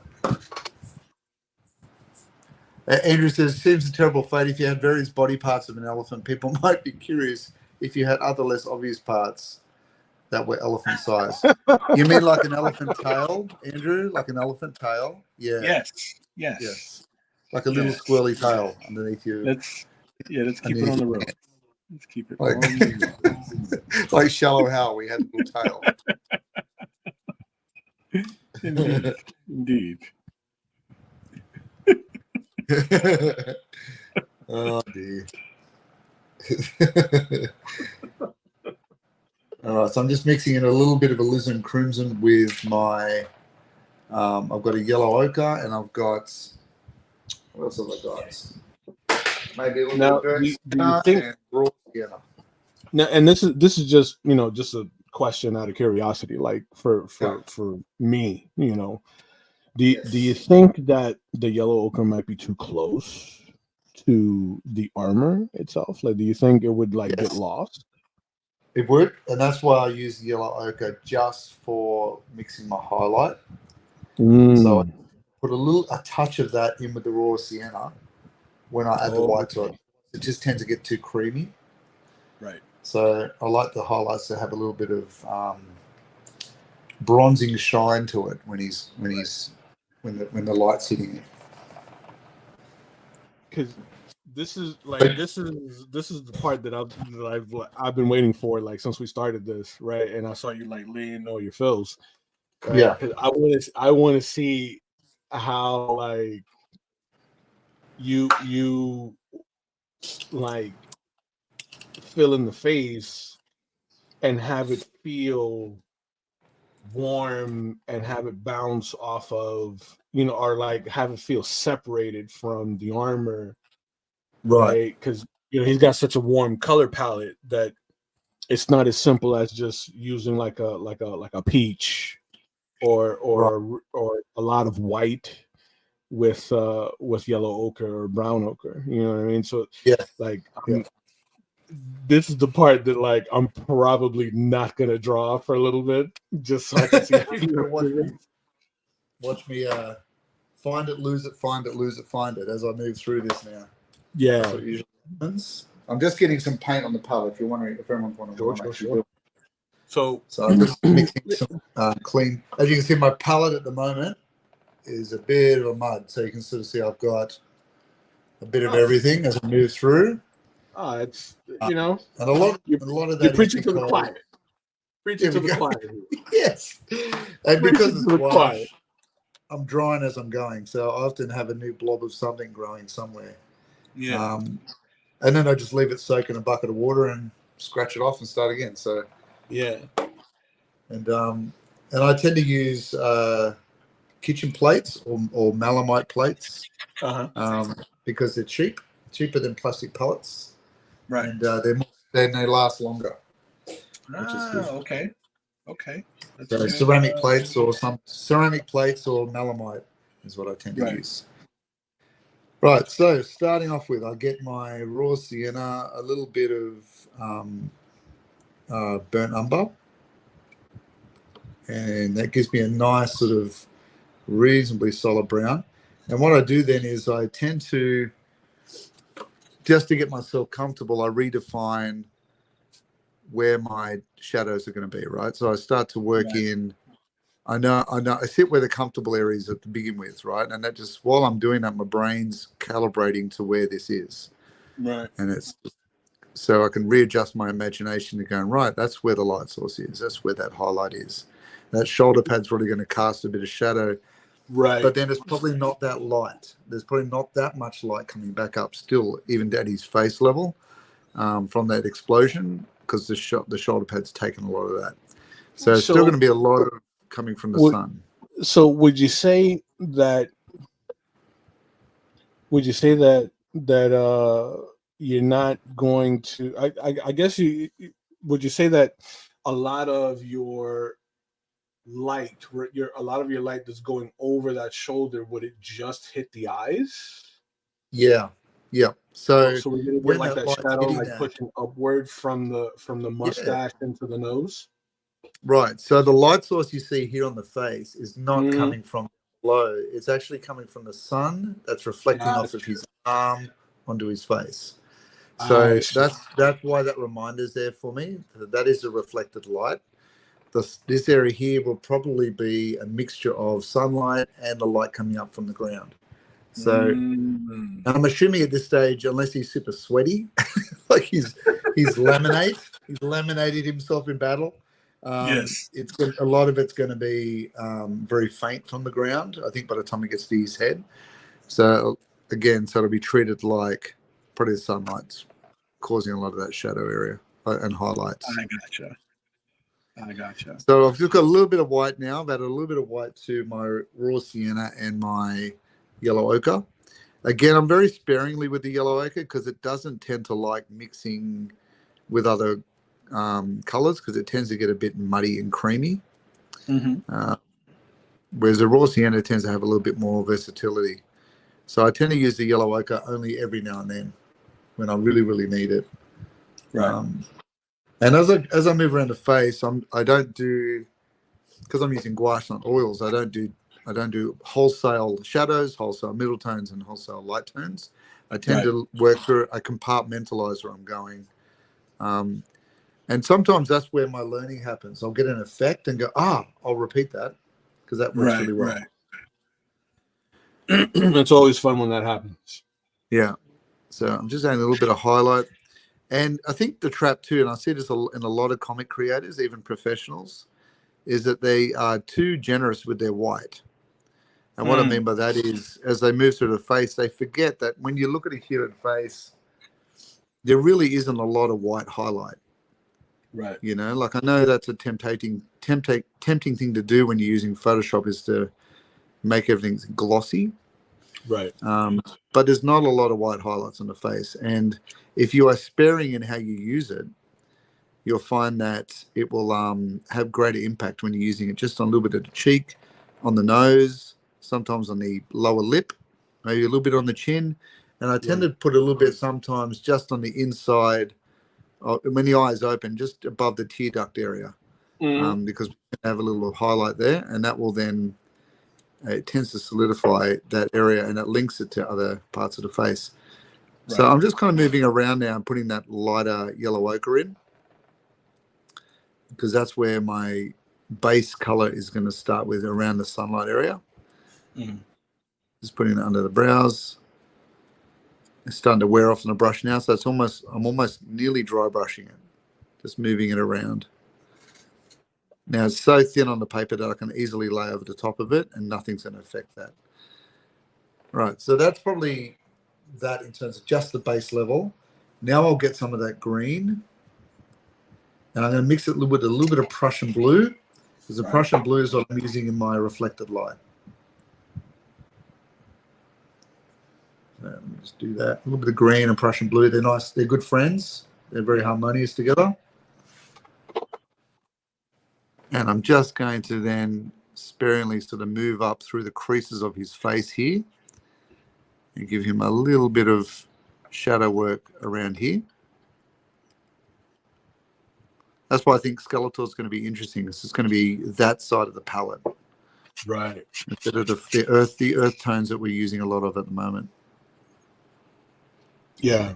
Skeletor is going to be much, much colder. The purples and blues, maybe a bit of magenta in with the magic. Yes, absolutely. So I'm just moving into that, slowly just migrating into that sienna up there with that blue. And I'm moving in little circle actions because that will help me to control the blending up and down like that. Kind of looks like he's got a growing beard there happening. Mm-hmm. So as I start to move now, I hit it up with a bit of straight raw sienna. So while that blue's fairly fresh, I'll move into this now with the raw sienna. Now, in full disclosure, I don't often do green as a reflected light, so anything could happen. I think when you start looking at some of these orangey, warmer yellow tones, the green works well as a composite to the red in your colors. So I got you. It'll push it forward, and that Now, seems to be responding nicely. Here we go. how would you determine what colors you would use to layer on top of your fill color? Like, for example, if your fill is warm and you want to cool it, how would you determine which cool color to go with? As in the face you're talking about, or just in general? In this case, we could start there, and then maybe like in general. Okay. So with something like his orange armor, I would always go with a because of the yellows or the reds. You could either go either way. I mean, with the orange, you could go with a cool. Because of the yellows, you could go with a cool purpley color if you wanted to. With the oranges, you could go with a cool blue. I tend to go with the blues because I just like the color of that. And because I've got the green on there, the cool blue responds well with it because it's harmonious. I think whatever you choose to do, you've got to be reasonably consistent with it as you move through it. Otherwise, you throw your local color out. If you're moving from every single individual color, adding a different complementary color into the shadows, I think it just tends to jump it around a lot. Like, I'm not going to sit there and add in a cool red in his green skin in the shadows, and I'm not going to do that opposed to the cool blue. I mean, it's just going to muck around too much. I tend to choose one and stick with it for the one painting, and that tends to link all my pictures together, all my parts together. Right. Does that make sense? Yeah, it does. It does. I do the same thing. That, like, I used in this particular piece, I use a lot of blue. Right. A lot of like very thin navy blue for my shadows. Yes. But for like the He-Man painting, I used purple to cool those warm tones down. Right. So I'm like curious because like I've heard like from oil painters that they'll mix, like they'll take whatever the base tone and kind of like mix a cool tone into that just a little bit, just so they Yeah. can get like the cooler value. Yep. But um I was like curious to see if it was like if you made that decision based off of like uh whatever the local pigment was, A and little then bit, sort of and like sometimes it depends play on off your of that. environment. Yeah, and it's your environment too, like whatever's happening around it. Sometimes, like if Right. it's in a dungeon area and you've got, like when I did the cover for With It, I had two light sources happening on either side. That's always Right. going to affect your shadow areas, Sure. because you want something that's opposite to that flame that's lit up the body. So that'll change according to the area. But generally, if you're outside, it's very rare that I would use a green unless they're in, or a red to oppose the green unless they're in a jungle environment like Beastman. Right. But usually if they're out in the desert area, it's a lot of cool blues, sometimes like the violet that you used. I usually choose something that's in contrast to the local light color or the local color of the environment, because that will have an effect on the body. That sounds like a lot of overthinking, but it's not. It's No. almost becomes instinctive when you start doing it for a while. Right. I don't sit there and contemplate with a cup of coffee at a local color. I just kind of do it and then kind of figure out, is that working or not, Right. So what I'm doing, I've laid in some of that ochre now, just over top there, and it's given him a very much a dirty tan color. But that will then sit well with me when I start to put my highlights over the top, and it'll smooth out as I go. And I'm just working on some of those creases around his eyes, giving him that strain. Yeah. And then what I'll do is I'll tend to put a little bit of that yellowy ochre just over his lips and work in some of that blues there as well. The tricky thing is always in doing some of those blue highlights in the moustache without it looking like a blue moustache. Sure. Like he's got the Just for Men going on. Yes. Why do they do that? Why? It looks terrible. No one's ever convinced. You're 60 and you got a jet black moustache. No one believes you. No one thinks, wow, he's held on to his hair color at 65. That old guy still's got, he's got no grays. He's that amazing. Old guy's got no grays. He's beat it. He's beat the aging process. Nobody believes that. Nobody. Everybody knows. He's got great genetics. But sometimes they're grey. I used to work with a guy who's grey. You turn up with jet black. Yeah. With the jet black. Like, people are paying attention. I'm telling you. Right, so I'm just adding my white now. I'm remixing white with my raw sienna and a little bit of the ochre, just a touch of it. Right. And that will give me a very much, I'm going to add a little bit of cool yellow in there, just for giggles. And that will tend to give my highlights a nice sort of impact. I'm not mixing up the lightest of highlights, more like my lightest tone. And now I just start to move in and put in some of these light tones down. This will allow me to pull out some of those edges on the wrinkles around his eyes. Great. As you can see, it's already starting to have a little bit of an effect there. And I just start moving around. And I've just got my brush just on a bit of a chiseled edge so I can get some of those areas done. Right. Do the same on the nose. And this is also, I need to remind myself now where the shadow line is for the helmet. because that's going to cast a shadow over his nose. And I have given Duncan a little bit of a straighter edge nose than the original. The original comic, he had a very chunky little stubby nose. The original action figure design. Right. He had a strange face, the action figure design. I thought, what's going on with his face? Yeah. It's like he'd had too many punches to the head. and I feel like he's not complete unless he's got the stash. Yeah, he does look odd without the moustache. I did notice that they've brought the toy out now as a filmation version of He-Man with the moustache. Nice. Yeah, he's got to have the stash. Because what is that? It's like it's not Man at Arms without the stash. Without the Magnum PI moustache, you can just not. Of course. You're just not Duncan. So I've got to be careful here too, as I'm putting in these highlights, because I don't want to overwork it.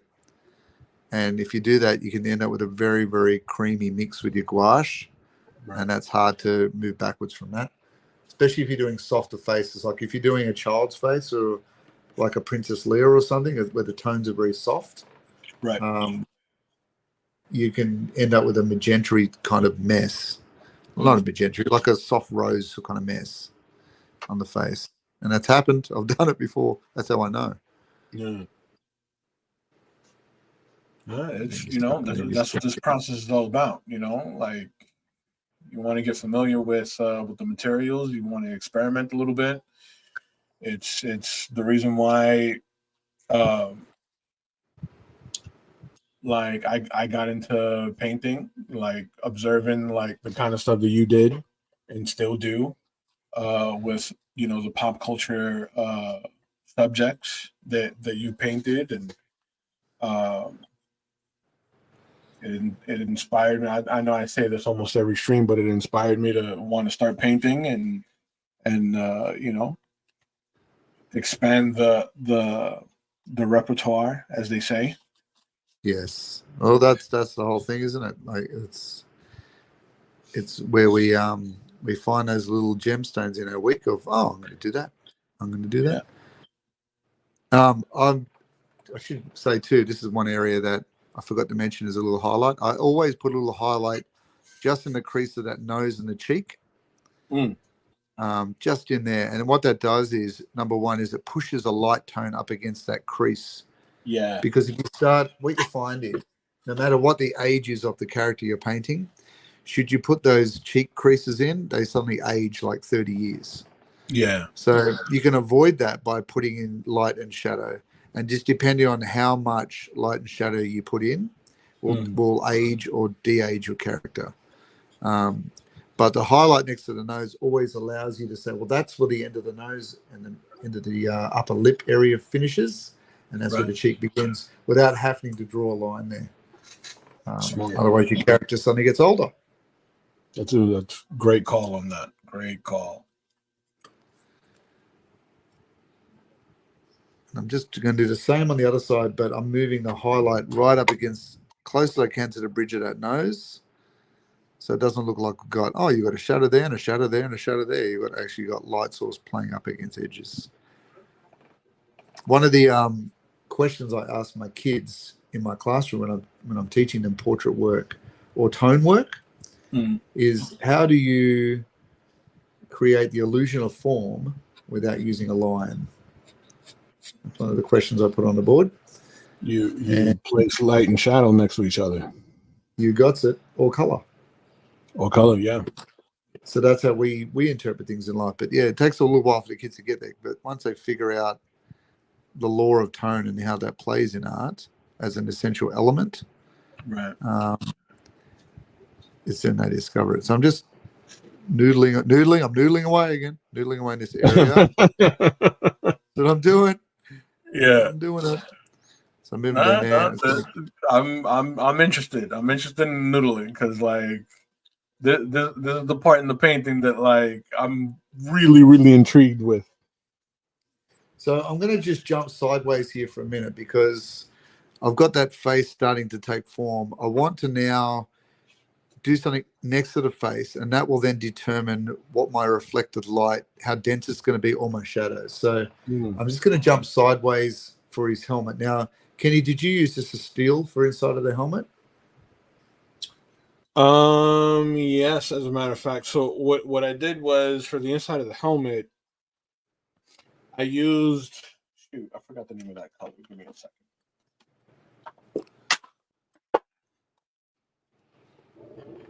I have it here. Oh my goodness, oh my goodness. My base was an ice blue Right. Yep. for the helmet itself, and then I gave it a mixture of a bit of cerulean, Right. so I could get like some of that shape language in there. Yep. But for the shadows, I gave it a bit of lilac, a little bit of Prussian blue, Uh-huh. so I could get that curve that folds into his Yes. face like we talked about. Yes.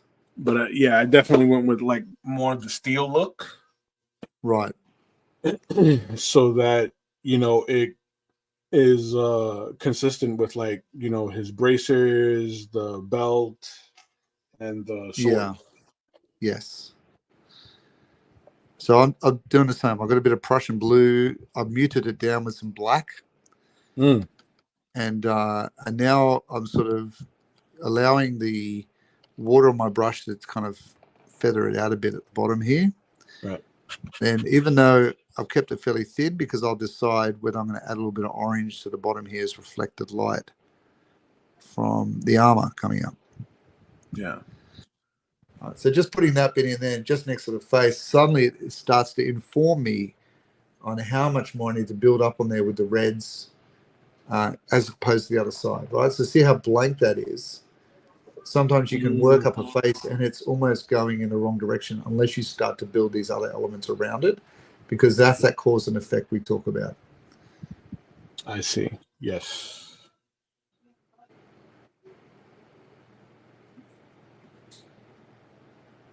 So just feather that in there like that. So now I've done that, my face looks on the right side, just looks a bit dull. So it's kind of looking a bit flat. So I need to work up some, I'm getting a bit of that cadmium red, and I'm just adding that into my umber. I've grown to love the umber color over the years. Same. And I'm just going to go in there and just redefine some of my real dark areas. So where the eyes are squinting, maybe in the crevice of the eye socket there. And you can see already it's starting to darken it up a bit more. There's a lot of character in that face. As he's sort of squinting. And if you can see my face, I'm actually pulling the face.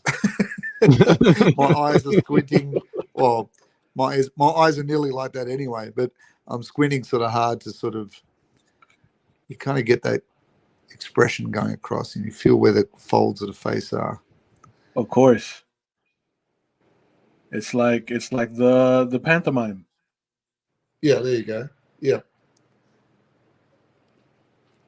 I'm just going to move around. And you might see as I'm painting, I'm not sort of moving around in terms of it being a 2D object. Again, in my mind, I'm actually painting over a face. Like I'm in that realm of working around the face as though it's real to me. Right.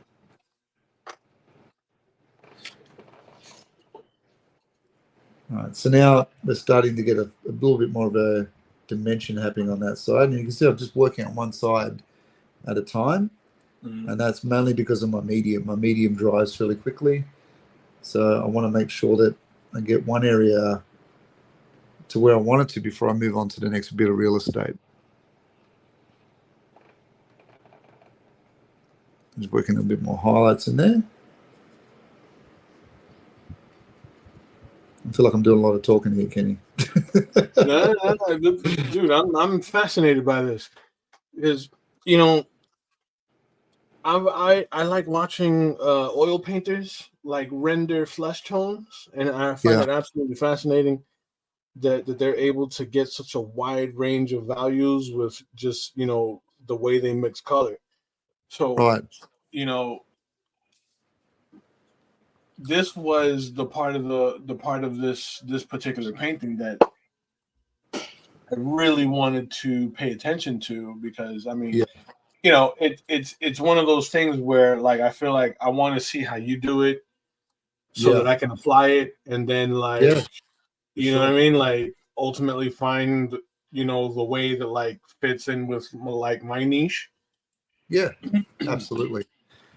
I've just got a little bit of orange on the brush now. They're the same orange Mm, that I used in the armor, right. and I'm just going to base it just underneath where I want my main highlights to be. So Hmm. when I do my final pass and I put a little lick of light hitting Right. those cheekbones, hitting the nose, I want the orange to be next to it because the orange will make it really jump forward. So I'm just putting a little Right. bit of that in there now, and you can see already it's changed that brown to having more impact. Right. So I'm just moving in there like that.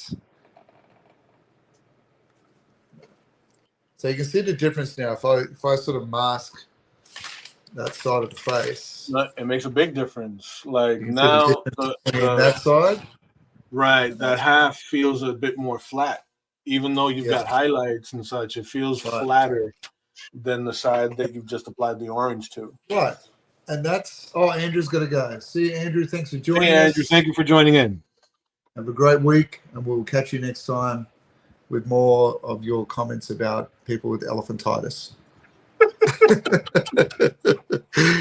So you can, that's one thing I learned, Kenny, was that I would get to a face like that left hand side. I said, oh, that's cool. That's all I need. But then when I'd go to a gallery or I'd go to a museum and I look at some paintings, I go, well, how do I get to that next bit? Right. Right. And now for me now, like I'm looking at some of those Caravaggios and some of those classics going, well, how do I get to the point where a face can be rendered where I can see the veins on the face and the Mm, water drops in the eye, and how do I get that beautiful blue gray in the eyeball so that when I put my highlights in there, it accentuates the pink, rather than, right. so it's all about thinking about the next bit, the next challenge, the next level, Of course. Pushing the art further. Yeah. And I guarantee you when this dries and I've had a bit of a break from looking at it, I'll come through and do another pass. I'll go through and go, I want to put more highlights in there, or I'll put more shadow, Mm, or there's not enough light on that nostril, or whatever it might be. And you've got to remember, like, these are fairly small faces. Like, you can see the size of my brush and hand yeah. next to it. We're rendering in a very small, tight area, as opposed to a normal face I would do, which would be nearly 3/4 to scale, normally Right. when I do a portrait. So we're working in a fairly small area. Andrew says, thank you for the art lessons. It's our pleasure, Andrew. That's why we're doing Indeed. it. Indeed. So I'm just remixing my colors because, again, they've dried on me as I've been going. Getting that light sienna again. Just moving through, smoothing some areas out. It's always interesting too, isn't it, when you paint a portrait of something and you've got a scar running down the face. It changes everything. Right. The cause and effect of the light, the shadow, how things move.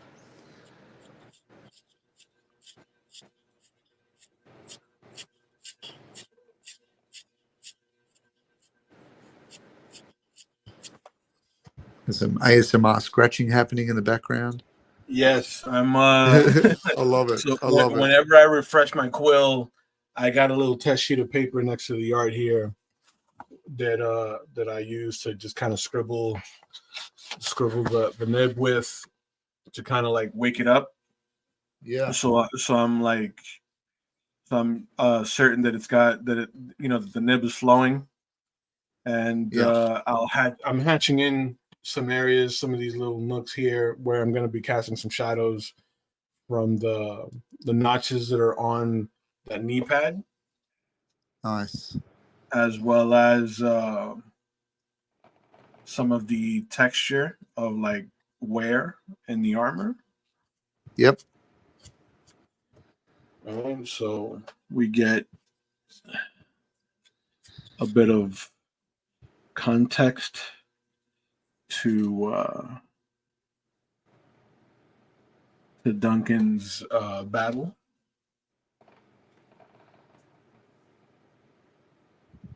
That a lot of these little areas that I'm sort of like hatching in, I'm gonna go back into it with some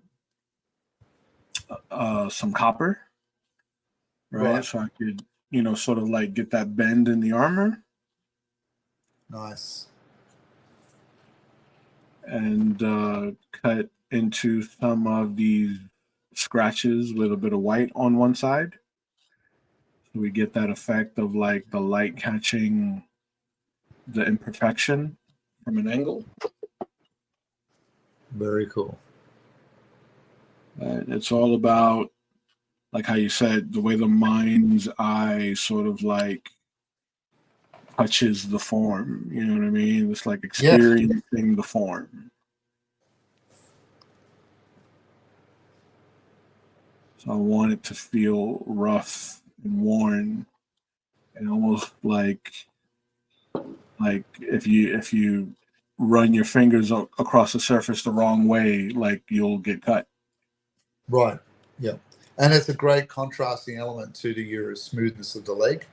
Right. So that's what you can use to play. Like if everything was rough, nothing is. Like I saw someone do a picture of Godzilla the other day, and Right. it was beautifully rendered, but it was almost over rendered. Like there's just so much roughness on it Right. that They overdid they the lost scales. Godzilla.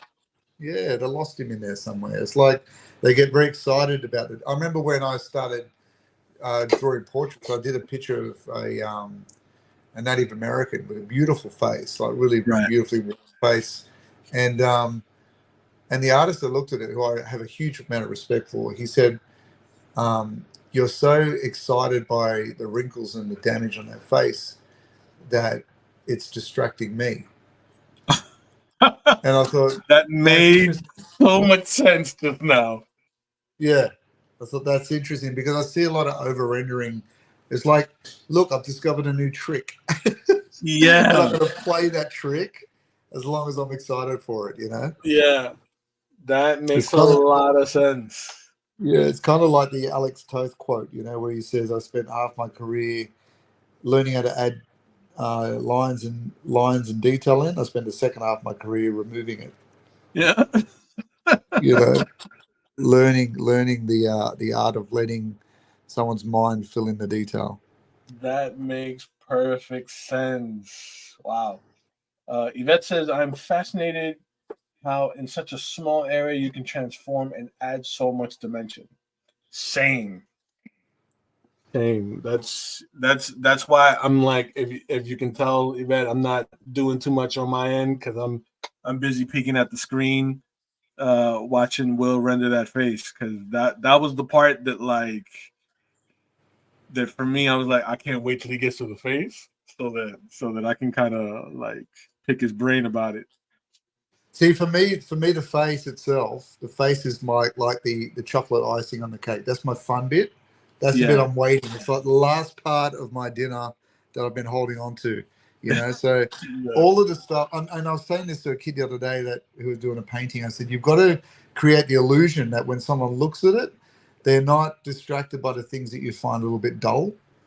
That it all links together. So the bits you're Right. excited about are as exciting to look at as the bits that you aren't as excited about, because Mm. that's the trick. And look, it happens to everyone. Like with full disclosure, like the boring bits to me are rendering the tights color. Like it really doesn't excite me. The exciting bits to me are the armor, Yes. um, the face. I love doing the faces. I don't mind painting in a bit of a background because I can forget about it and I'm just worrying about rocks. Like it's the simple things like that. And And it makes perfect sense because you're able to like I don't know, I can't speak for everybody in the audience, but I'm able to like look at it and tell that you had a lot of fun rendering that armor. yeah, I did. I did. I did. I could spend hours on it. I don't have the hours, but I could spend hours on it. And yes, Chris, the trumpets will sound. Yes. The all-encompassed stash. Now, Kenny, that picture I sent you during the week of the Magnum PI action figure, is that a new thing? Yeah. Is that a new action figure? That was awesome. Did we just manifest that into reality by talking about Magnum PI all the time? I think so. I think so. You know that our phones listen to us. Yeah. It's funny. And toy companies. Indeed. Mattel and Hasbro, if you're listening right now, please employ us as your next concept artist for toys. Yes, because someone's dropping the ball over there. Someone's dropping the ball over there. If you've dropped the ball, no offense, but we'll pick it up. We need to course correct. Course correct. Yes. So I'm just adding some of that color in again on that other side of the helmet because that's where I'm sort of migrating to now as I move around. And Chris is hanging on just for that stash, and then he's going to leave. You watch. So I'm going to leave the stash to the end. Yeah. I'm onto your game, Chris Borman. I know what's happening. Shoot, you're only here for the stash. The stash is the next part that I'm anticipating. Because the skin was one thing, but now I'm curious to see how you handle the stash in such a small area. Yeah. With a brush size that probably is inadequate. Therein lies the challenge, right? Yes, indeed. So I just add a little bit of that yellow and orange into the helmet because I do want a bit of reflected light. To do that, which means I'm probably going to have some sort of Terminator line that runs in there. So it doesn't look like this lovely little ombre of orange. Right. I do want it to still feel steel.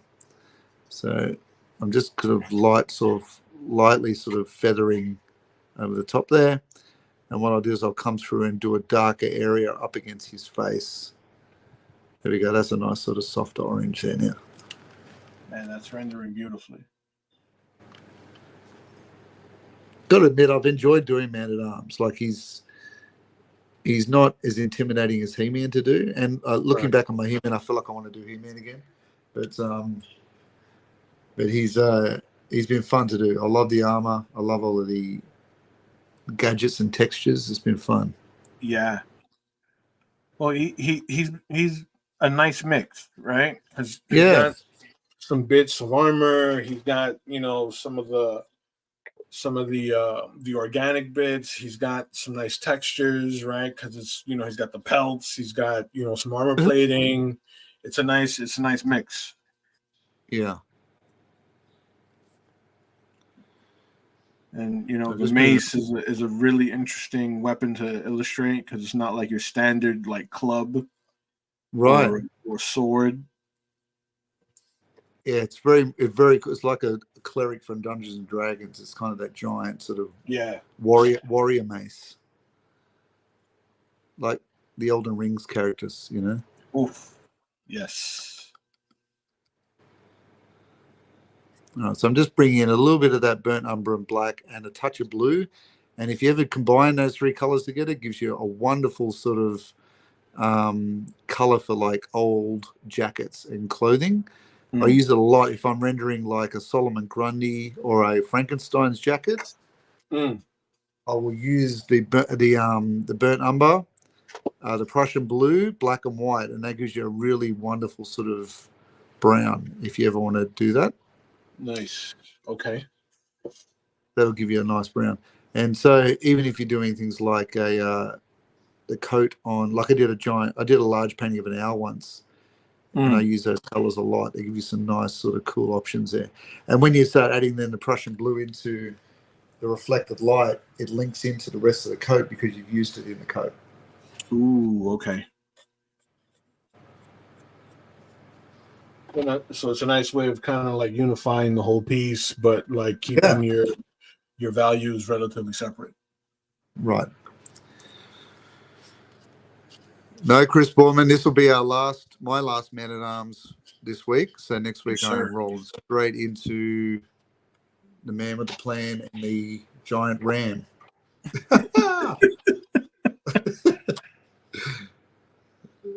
Right, so I just fell out. Sorry, everyone. That actually has some sort of rapping ability, and I have none.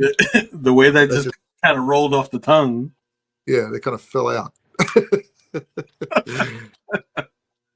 It's going to add in a little bit of shadow underneath that helmet there on the skin tones. So I've just added a little bit of cadmium red in with my Prussian and of course the sienna that I've been using. I don't think it's going to be as cool as I want it to be yet, but it will give me a strong indicator as to where my shadows will fall underneath those eyes. I don't want to drift too far down because I still want some of those highlights playing around his eyes there, because Right. I think they work nicely. And I say that with the humility of knowing what's actually coming together and what isn't on a picture. It's not about ego. It's just about going, well, that bit works, that bit doesn't. That needs to be more worked up. So my comments are always based around that idea. It's like you are, as you're painting, you're constantly engineering, reverse engineering, figuring something out. There's 1,000 things going on in my brain, as well as snout spouts, elephant problems. Yeah. All the time. Still can't get that out of my mind. Right. It's like my own It's all Vietnam. how you problem solve. Yeah. All right, now I'm painted a little ton of cell. I'm just adding a touch, very, very small amount of black in with the eyes, because I don't want the black to have too much of an effect. I don't use black very often in my pictures. I had a great exercise once with one of my teachers, and they saw what I was doing, and they saw that I was very much coded by doing comic style all the time when I first started. And they said, try using everything but black. And I go, what? And they go, yeah, you're going to make your shadows without black. That was a real challenge, but very essential, because it pushed you to understand complementaries and the way other colors worked. Right.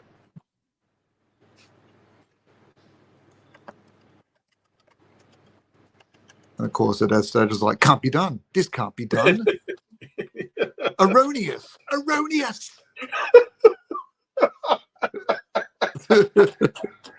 Inconceivable. You are a madman. Mad, I tell you. Erroneous. That's Erroneous. Who dost thou think thine are? That's such a Taking good away word. my black. I'm going to use that for the rest of the weekend. Erroneous. I say thee nay. All right, so that shadow line is working. I'm pretty happy with the shadow now, running alongside of that head. It does need a little bit smoothing, but I need to let that settle now, otherwise it will start to lift off the page. So what are you going to do in between that mesh there? Which bit? Sorry. The next space there in between, like the ribs of the armor by the face. I'm going to continue that helmet down, but I just wanted to see what that looked like. Oh. So I didn't want to get it too confused. So I've got through the other side. You can see the other side of his armor there. That little mouth. What would you call that? A mouth guard? I guess. Face guard? Like a face so. guard? Yeah. You can see the other side of it there. I will continue that helmet down, but I think I'll just curve it. So I'll just see how that plays out in a minute. And it's nearly time, Chris Bourne. It's nearly time for Rejoice. Tiny little bit of white highlights just to see how that feels. It's got to feel good. It's got to feel good. Yes. I don't think the nose is quite where it needs to be. I need to add a little bit more red in their nose to sort of really give it a bit more rose and sunburnty kind of look. There you go. There's some of the white highlights. So it'll give it a little bit more impact once you get the white in there. Yes. Now what I do is I mix up a very, very light grey with a slight amount of brown in it, very, very slight. And I just do a quick wash over the teeth just to start with. And that then sort of gives me, it knocks back the tone. So I'm not looking at these bright white teeth. It's kind of like, again, the man with the Just for Men dye has those blue toned white teeth. Why do they do that? They go so bright it just doesn't look right. Why did they do that? It's like, what do you think we didn't notice? You had teeth that look like baked beans, and now you got these giant bright white teeth. All right, so I'm just adding a little bit of that red in with the nose now, but it's not straight red. I've mixed it in with a bit of the brown. Yeah. Just because I wanted to act while the sienna is reasonably damp, but not super wet. So it's had a little bit of time to cure. And I'm just hitting it up just on that bridge of the nose. And look how nice that sort of responds to the highlight next to it. You can see it starts to pop it out a bit.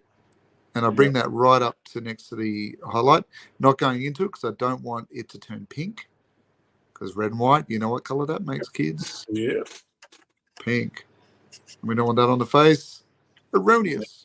So, Erroneous. Yeah, so now when you look at that face as a whole, you can see the softness of that raw sienna.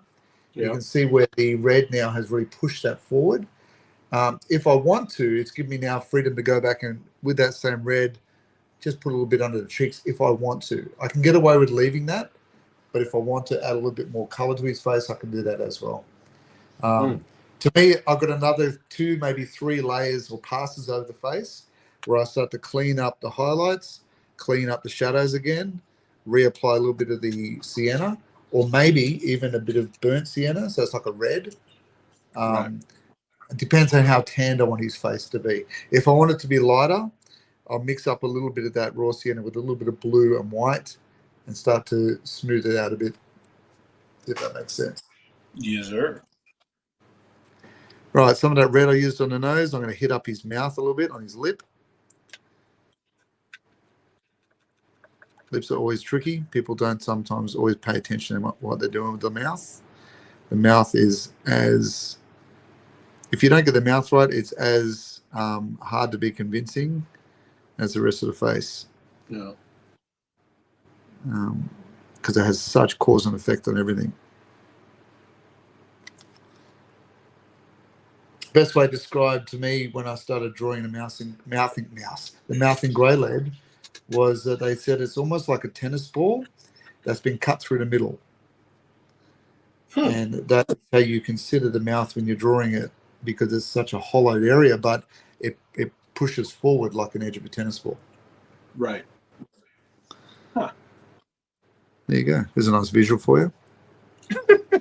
Take that to the bank. Kitty Coppertone to the bank.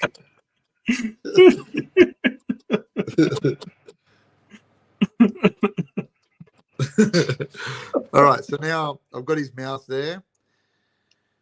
I think a lot of it's going to be obscured by the giant stash from another world. So what I'll do is I'm just going to change down brush. Let's get a smaller brush.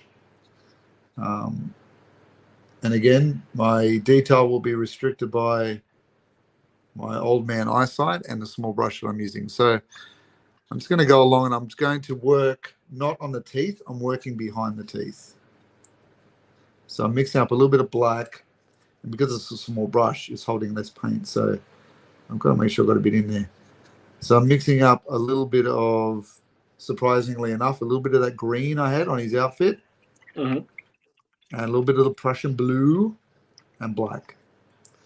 And then I'm going to work in behind that teeth area there. These small brushes frustrate me sometimes. They don't always hold everything I want to hold. This is true. There we go. So moving along there like that. And if you don't get this right, sometimes you got to wait for the dry and then reapply it. It can be tricky. And then what I do is as the mouth sort of disappears, I then start to throw in a little bit of the lines of the teeth and a little bit under the gums there. Sorry, what was that, Kenny? No, I'm watching in awe. Oh, I thought you said something. Like, this is total garbage. Doesn't know what he's talking about. He's a fool. The man is a fool, I tell you. Oops, didn't I hit mute? I didn't hit mute. Sorry, Mel. Yeah. Chris says, when painting statues, I use Tester's Gloss cream for the teeth. It's more natural for the finished look. Yes, the creamy finish is essential. And then it allows you to go through and put in a final pass with little white highlights if you want to. But I find sometimes the less you do on teeth, the better. Maybe, Chris, you find that the same. But I think if you over-render the teeth, they just become a bit of a distraction. Yeah. It's like, hey, look at my teeth. They're amazing. You didn't even know. You didn't know about the glory of my man-at teeth. My chiclets. The man of teeth. My brand new TikTok. Behold. Behold, the man of grills. You could give him grills. He's the man at arms. It's like an extra armor. Mm-hmm. Do it. You can do it. You're like Snoop Dogg, man at arms. He uses it for close quarter combat to blind you. That's right. The biting and deflection. Chink. No fair. No fair. Yeah. When did you get grills? Damn it. Skeletor. Poor old Skeletor. All is fair. Poor old Skeletor. So a little highlight.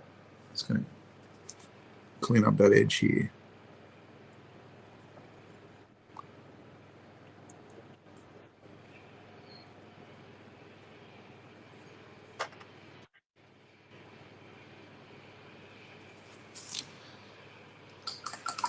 I think it's time. I think it's Chris Bowman says he bites like Mike Tyson.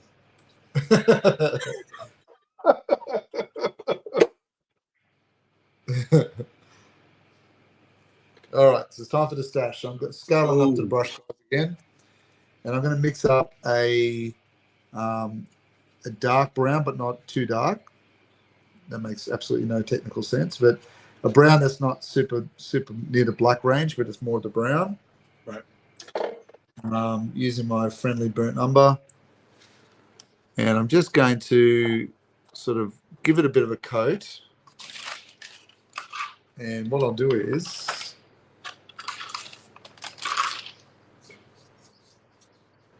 it is sunk my brush. I'm just going to give it a standard, like, straight coat over it, and then what I'll do is I'll come through and I'll do the hair. So I'll give it a standard coat of dark, and then I can build the hair highlights on top of it. It's kind of like how I do grass as well. I do a standard grass color, and then I move over and I do the highlights of the grass, right, and then the shadows of the grass. What the dark does, it provides my background color. So I'm then not painting the background color around every strand of hair, because that becomes insane and mildly tedious. And there we go. See how that suddenly already pulls that together as man at arms. Yeah.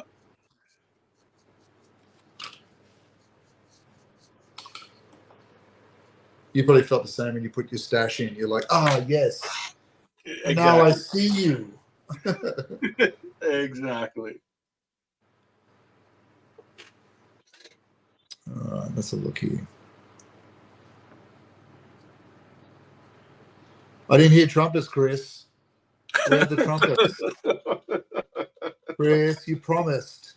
I was supposed to hear that. Indeed. Where is the fanfare? I'm sick of being let down. All right, so I'm just going to add a little bit of blue in with my black. I'm going to work in over the top of it.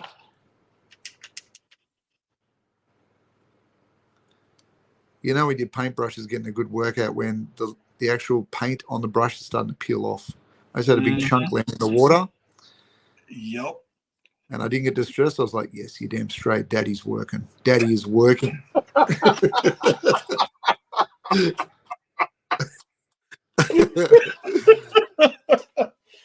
You're damn straight. Daddy's working. Daddy's working. Daddy's working. The labor and strength I'm putting into this. You want to know how hard I worked today? The paint came off the actual brush. Oh, Anyone can go look. It's still in the water. Anyone can go look. Who do you choose? Oh my goodness. Hey, Chris gave me the fanfare. There we go. Oh man. Daddy's working. All right, while that's settling in, I will then say that the big dilemma I've got now, because he's got an open mouth, I don't want the moustache to look like it's going right up to the teeth, because that's inappropriate. So what I'm going to do is I'll let that settle down there for a minute. And I'll mix up my next layer of highlight, and I'll go over the top, and that will then signal where the moustache ends. Why would it make it inappropriate? Well, If you've had a large moustache, if you have a large moustache like I do, you understand.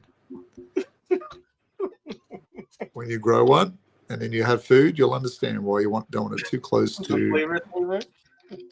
Yeah, you don't have, you're tasting stuff an hour later. It's not okay.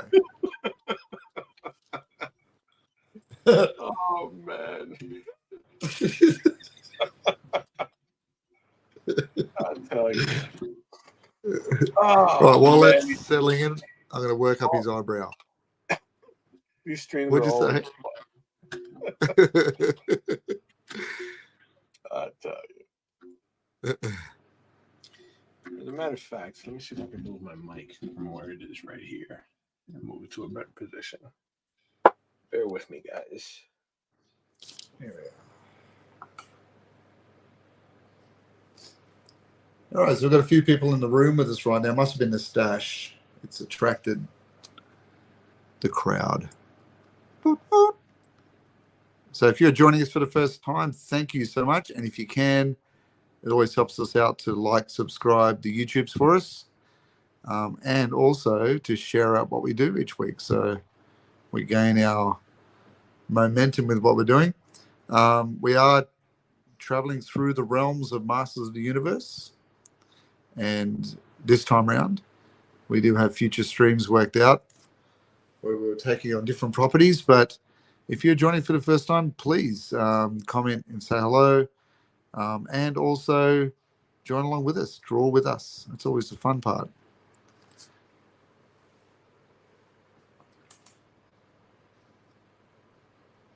Isn't that right, Kenny? I'm just testing to see if Kenny's still able to talk to us. Maybe not. All right, so now that a lot of these colors are starting to settle, which is exactly what I wanted, I'm just going to go in and start to do my next layer over the top, give it a little bit more value without sort of overworking it too much. Bringing it right up to that orange, allowing that blue that I mixed in, the Prussian blue to mix in, to push up against that orange, which is what I want, like so. All right. Okay. You're back? Yeah, I just needed to move my mic from where it was. I feel like this is much better where I moved it. Yes. Thank you all for tuning in and joining us in our hijinks and silliness every Friday. We're moving through Masters of the Universe. Like Will mentioned, we do have other IPs slated for future art challenges, which I mean I'm not afraid to say that I'm very excited for it, right? Because I think the next one is going to be Transformers. Yes. So I'm very carefully curating a 30 character list of Transformers. Obviously composed of both Autobots and Decepticons, but it will be focused on Gen 1. Completely focused on Gen 1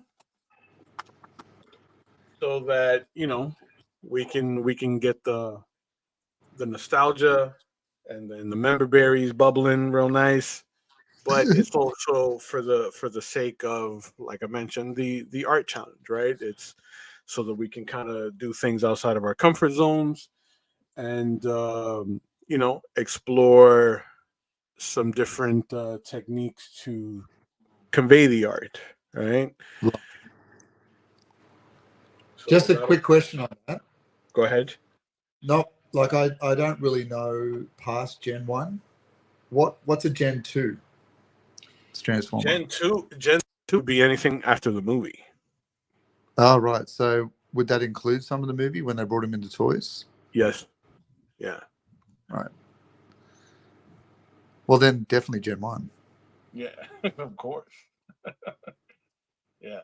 Like I love the movie. The movie itself is probably my favorite part of Transformers. Same. But after poor old Optimus, yeah, I don't know. Are we safe with spoilers? It was 1986. It was a long time ago. Yeah, I think we're good. I don't think anyone would be worried about spoilers. Like, if you haven't seen Transformers the movie up to this point, like, you're just not going to watch it. Yeah. So after Optimus went and died, or was killed, Right. or died after battle, I found it hard. To connect. Same. Yeah. Same. Because what was the name of the big rig, the blue, red, and white one? Ultra Magnus, was that the one? Ultra Magnus. It just wasn't the same for me. No, he was kind of like, he's like an off-brand Optimus. It's like in the same colors, Robert Stack was just not Optimus Prime At all. And he knew it. Yeah, like I appreciate what they were doing. He knew it in the movie. He didn't even know what to do with the Matrix. It's like, what? I don't even know what this thing is. Open up. What do I do with it? I don't even know what to do with this thing. He got murdered trying to opening it. They took him out as he's fiddling with the thing trying to open it. Yeah. I kind of wanted to see, like, they talked about him being this great warrior. Like, show me. Right. Because when Optimus flies in on the truck at the beginning with that amazing 80s soundtrack blaring, you've got the touch, and he transforms. He blows away like 8 Decepticons. I thought, yes, finally. 100%. But then Ultra Magnus is not doing that. He's fiddling with his Rubik's Cube and gets taken out. What do I do with it? What is it? Yeah, let me just clink, clink, clink. Let me just figure it out while they're reloading. Right. So put it on my head. This is a hat. Is it an amulet? To wear it as an amulet? I'm going to wear it as an amulet. What are you talking about? In the meantime, Optimus Prime is John Wicking a bunch of Decepticons. Yeah. He's gone full Max Payne slow-mo mode, just taking them all out. Doing the bullet time the bullet time jumping dodges behind cover. How good is the jump? He jumps in the air, you're looking up at him doing this reverse dive with his rifle forward. And I didn't even care about science. Like, I didn't care about, could a machine do that or can a human do that? But he was doing it. And took them all out. And then lands on his feet, lo and behold, on his feet. And then just unleashes, blowing them all away. I thought, that's kind of go wrong with that. And then we go to that to us 2 scenes later and he's dead. I was like, what? What am I watching? Who wrote this? I was like in year 6. I was like, I don't know, 12. And damn him, he made me cry. Same. When he turned grey, it looks like I couldn't handle it. He turned grey and turned his head to the side You know, to signal, it's like, oh no, to everyone it's that real. signal to everyone that he's died because you turn your head to your side when you die, and that was the rules, and that was that. Yeah. That was that, and like cool. And they introduced that cool character RC, Yes. and I thought that's cool, but how come only one girl? Like, is she like the Smurfette of the Transformers? Yeah, like that's just weird. Why Didn't you do any more? Right? And like, how did that work? Like, was the consciousness that went into the robot like feminine, and the others were all dudes? I mean, then I started thinking, like, how come they're all dudes then? I never thought of that before. Exactly. I never crossed my brain while they're all guys. Like, but then when they had the one female, I started thinking, are there more? Like, how did this work? Right. Once again, Chris, it's like Chris it's like never good saw folks it. over at Hasbro. Chris said, thanks for the spoilers. Well, that's what you get for not giving me immediate fanfare, Chris. Yes. Next time, be on point with the trumpet. You bring it upon yourself.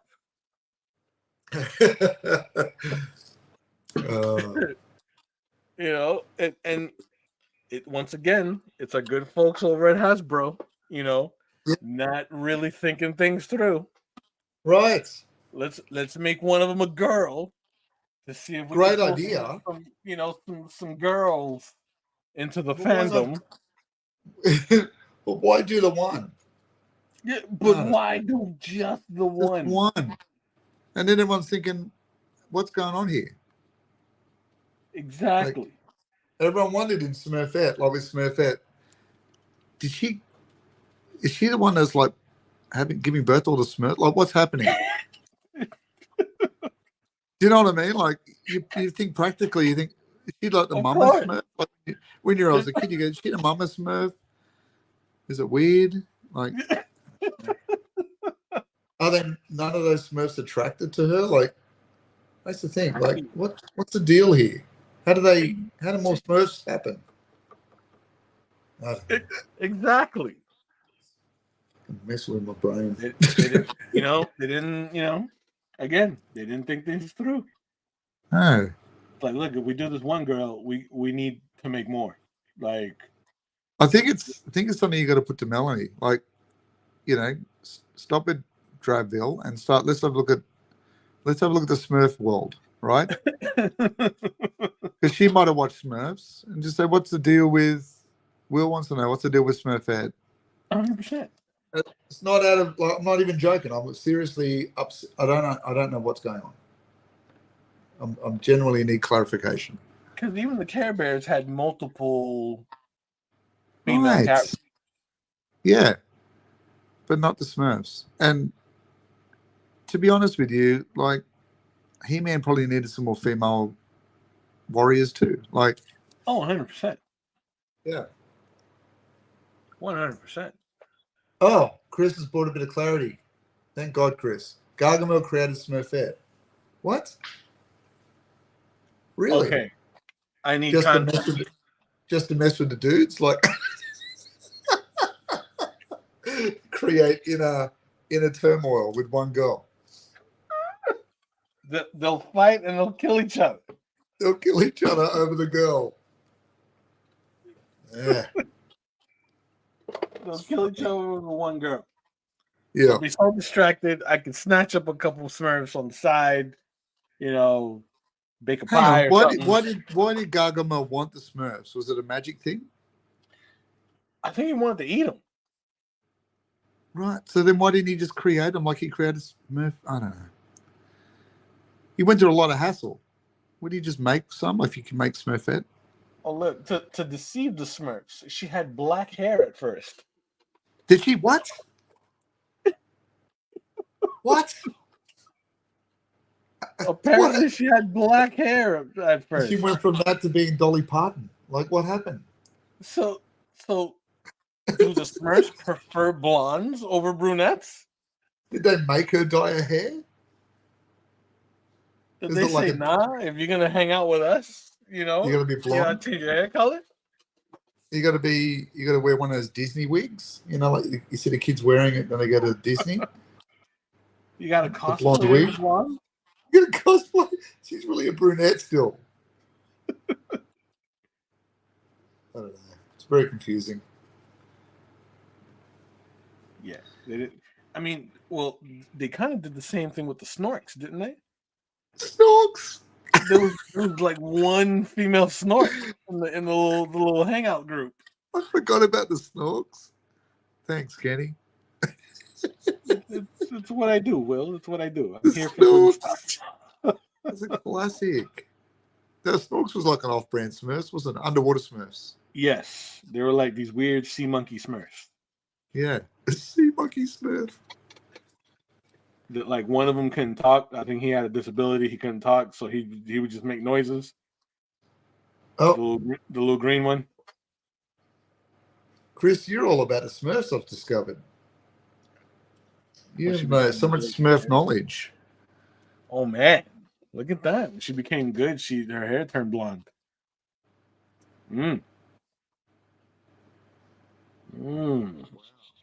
Getting all kinds of ladies and gentlemen. It's more than just art. We give you all kinds of like 80s lore. Yes. We've either destroyed or awakened your childhood. So either way, sometimes you have one question that leads to 15,000 more, like I do. But yes, every discussion is like an episode of Lost. I don't get any answers. I get 1,000 more questions. Exactly. You get some answers, but you leave with more questions. That's right. Mainly the questions about my insanity, but anyway. All right, so I'm just noodling away at this helmet because I want to get that helmet gradient right. Indeed. And just deciding how far to bring it to the face here. All right, so I think the face itself, Kenny, I think we're just about done for this part. I'm just going to let it settle in a bit. I might have a chance to go over his moustache a bit more, but I'm just going to start working on the helmet. And after that, well, you got the droids in the back with the laser shot. Yeah, I got the droids. I've got his knee pad to do, and then that's it. So, sweet. Yeah, so I've got that knee pad to do there. The other boot's done, and then I'm just doing that little hover droid in the background, doing his little like hitting off and bouncing off his back. Yeah.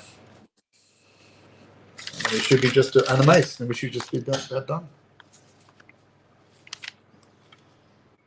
If you follow us on our socials, I'll post it up during the week. Finished. Yeah.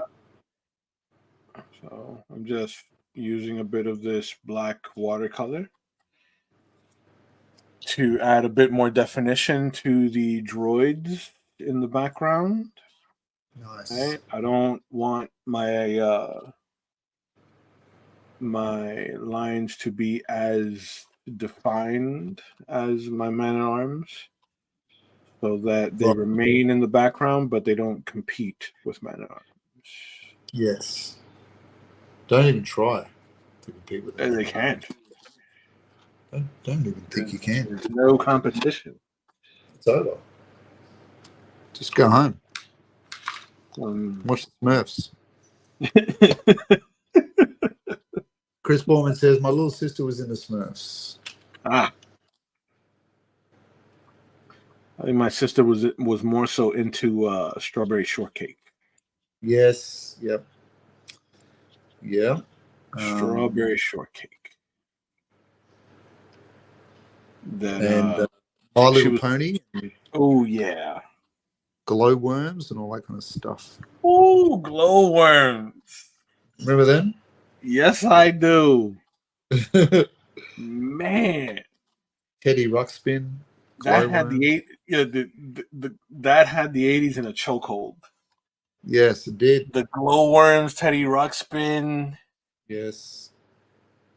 That's. I swear to God, Teddy Ruxpin spawned the Chucky movies. Like, you can't tell me otherwise. Oh, easily. Easily. The glowworms were made out of lead-based paint or something. Like, it was something amazing, like Yeah. plutonium. The Cabbage Patch Kids. Oh yeah, the cabbage. It was, yes. My sister had those. Yeah. Because I remember at the height of the popularity of like the Cabbage Patch Kids, they had like the kit where you can make your own doll. That's So weird. like the kit would provide the head for the Because wasn't the doll. whole idea was that you were adopting a kid, like Yeah, adopting a child, and now you get to yeah, make your own, like Frankenstein. yes. So like That's a you bit could odd, buy isn't the it? already made doll, but then like Build a Bear, they had the one where you could like make yourself. Just for those just to program the children to be eventual genetic. Choose your own child one day, people. There you go. It's weird, isn't it? Not happy with that kid? Design your own. There you go. I remember my dad. My dad hated the Cabbage Patch Kids. Hated them. Why? I go, why? He goes, because they look like little pumpkin. Like, what's with the no chin? And he goes, they look like they got problem. Like, Dad, it's just a toy. There were a few of them that had like the little tooth, the little buck tooth, like that would stick One out. tooth. Yeah, it One was little like tooth there. the one One little buck tooth. little tic tac. Yeah. Yeah. Little tic tac tooth, like my nan. Yeah. The one little buck tooth popping out. Yeah. My mom loved like making the doll for my sister because like she was Oh, yeah. she's always been into like sewing and stuff. So she And was like it's her she would chance to make, play with the doll, but not play with the doll. Yeah. yeah, Yeah. on some level, yeah. Yeah. Oh, I bet that you had HR puffin stuff and banana splits. Yes. Ooh, I remember that one too. Because they went on to make Land of the Lost, didn't they? It's the same Marty and Yes. Croft company or something. Mm-hmm. Yes. Oof. Oh, back HR they don't make puffin them like stuff. that. No, I think they tried with Yo Gabba Gabba a little bit, didn't they? They tried to have that kind of crazy, off the They wall. did. They did. Whatever happened to him? I think he started making music. Did he? What? He like the guy with the fuzzy orange hat. Yeah, with I think he the started. full orange Yeah. jumpsuit. That I used to think, geez, that's going to get So threadbare and like, dirty. so so my first encounter, like exposure to Yo Gabba Gabba, right? I was in New York and I was visiting a childhood buddy of mine, right? And at Yeah. this time he had kids. I hadn't had my son yet. So his wife is I'm talking to his wife and she's like, I hate this cartoon, but Isaiah loves it. Right. The guys behind Or you. the show, but Isaiah loves it. I'm like, why do you hate it? And she said to me, look at these characters, Kenny. Look at them real good and tell me that they don't look like sex toys. What? And from the What? moment she said that, I couldn't unsee I it. see it. Yes. Oh my God, They I didn't think that. Now I don't think I can unsee it. and You know, Gabba man, Gabba. it blew me away. One of them was all bumpy and stuff, and the other one looked like The- butt plug. It was crazy, crazy. yeah, I I remember was like, seeing. oh man, she's right. I remember seeing him at San Diego one year. He was there walking around, like in full costume, of course, as you do. He's Oh, walking around. I thought it's got to be hot in that orange, like head to toe outfit. And I'm looking at him. I thought, dude, there's a lot of movement there when you're walking. Like, you can't hide in that. Like, at we've all. talked about that in the costumes in this context. Yes. But he's walking around in a head to toe orange jumpsuit and not afraid that people are looking and thinking, right, I can see what religion you are. Like, they're not really, I can, you know what I mean? Like, there's nowhere to sort of, there's nothing but the orange jumpsuit. Yeah. We, That we starts got to be getting mindful threadbare. of, the meat and veggies, the cash and prizes. Twig and berries. I want you to get a cash and prizes. Don't star jump in front of the children. Stop it. No star jumping. The cash and prizes. Can you stop with the star jumps? You know? Jesus. What's Chris Baldwin say? Chris has got a story for us. There's their store where that was stormed by the masses of the Cabbage Patch Kids, and the manager fought them back with a baseball bat. It's 15 miles from where I live. Jesus. He fought them back with a baseball bat. That's amazing. That's amazing. That's hardcore. Is what that is. It's like Walking Dead stuff. That is. All right, a bet.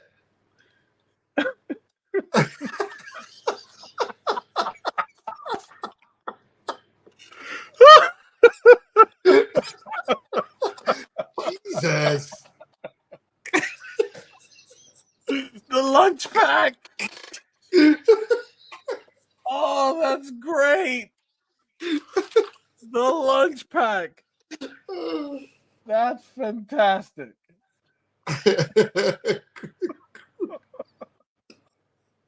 Oh. Chris, I'm gonna have to look it up. Is it on YouTube too? Because I hope it's on YouTube. I need to see footage of the baseball bat and the toys going everywhere. For research purposes. Research purposes only. Only. As I'm getting arrested because of my search engine. It was just for research purposes. Research purposes. We promise. Yo Gabba Gabba, Cabbage Patch raid on a store, and lunchbox. Oh man. That's great. That's great. Oh man. Now listen, I blame everyone now because we went off the road. Right? It's not just our fault anymore. This is it's a collective blame. I blame everyone. Yes.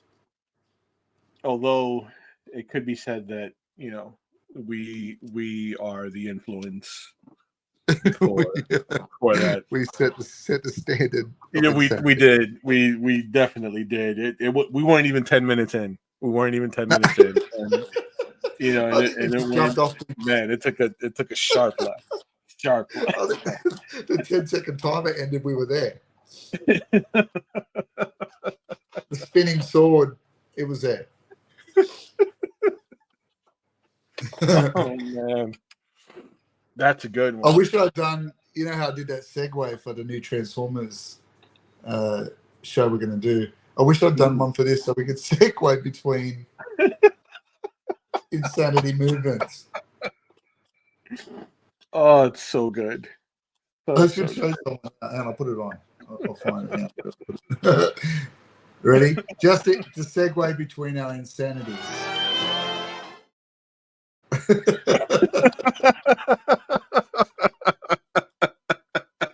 Here we go. Next chapter.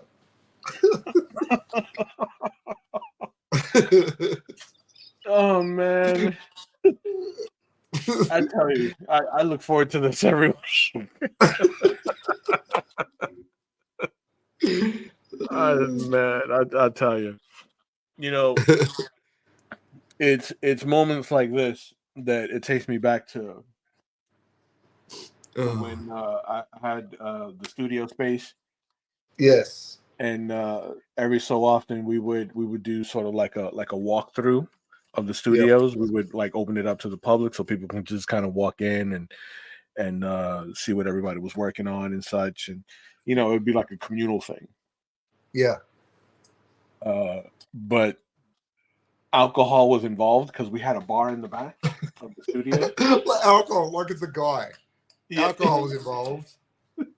He's wanted. Yeah, he's wanted in 3 states. Yeah, we had a bar in the back, so it was like, you know, actual work was being done while people were, you know, walking through, looking at the gallery and so forth for a whole 40 minutes until the alcohol started flowing, and yeah. And Alcohol. You can't trust him. you can't. No. That's like this. There was this one this one convention that I went to in Orlando. It was a surf and skate expo, right? And I went Yeah. because I guess the designer that invited me to come out, he had designed these like skateboard decks that had my art on it. So as a Oh, that's guest, cool. yeah, he wanted me to come out and like do some live art on blank skateboard decks, Nice. right outside the booth. So the cool thing about this particular convention, I'd never been to a con like this before. At like 5 p.m., right? They would Yeah. ring a bell. They would ring a bell at 5 Oh. p.m. and say, "Beer, free beer." And then you had the Cabbage Patch riot. That's Oh what happened. man, dude, nothing was getting done after 5 p.m. Free Nothing beer. was getting done. Yeah. The show ran from like 10 a.m. to like 7. Yeah. But like It was over. after 5, woo, when that bell Yeah. rang, It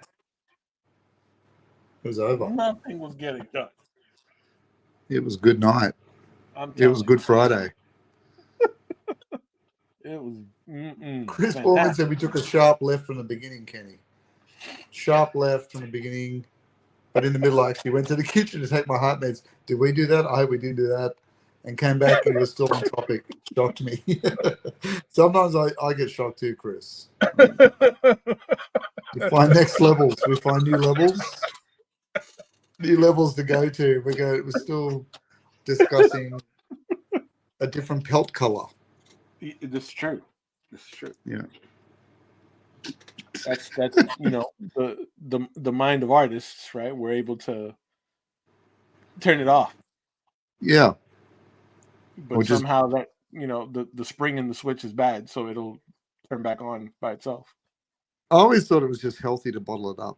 Just keep bottling. Keep pushing it down. Push it down, Will. Push it down. What could go wrong? It just What keeps could go wrong? It comes in other ways. Keep bottling up. Oh man. Bottle it up. So I'm just adding a little bit of brown, Kenny, just so you know. Yeah. In with my grey. That's That's why it doesn't look too tinny. man. I didn't think of that. Yeah, and it will keep it warm. It doesn't look too blue. And Right. it will and it mixes nicely when I hit it with the white too. And it tends to link it to the face a bit.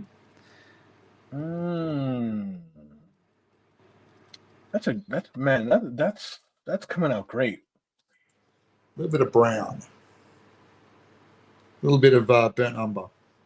Yeah. If I had to put a name to the brown, burnt umber. I wouldn't have thought to use brown. I think I discovered it because I was doing some old rusted Volkswagen vans once, Right. combi vans, and I was doing a lot of rust, and I kind of discovered it by accident. That the brown works well with the steel. So, like, if you were to use like an orange, it would be too bright. Sorry, say that again. If you were to use an orange, it would have been too bright. Too milky. Gotcha. Once it hits the grey, like you can see in my shadow areas where I use the orange here, Right. it just gets too creamy. Whereas the brown will still hold its colour. And then because I've got the brown, then I could then work over with a bit of red and orange, Right. and that will then attach itself to the brown nicely. Gotcha.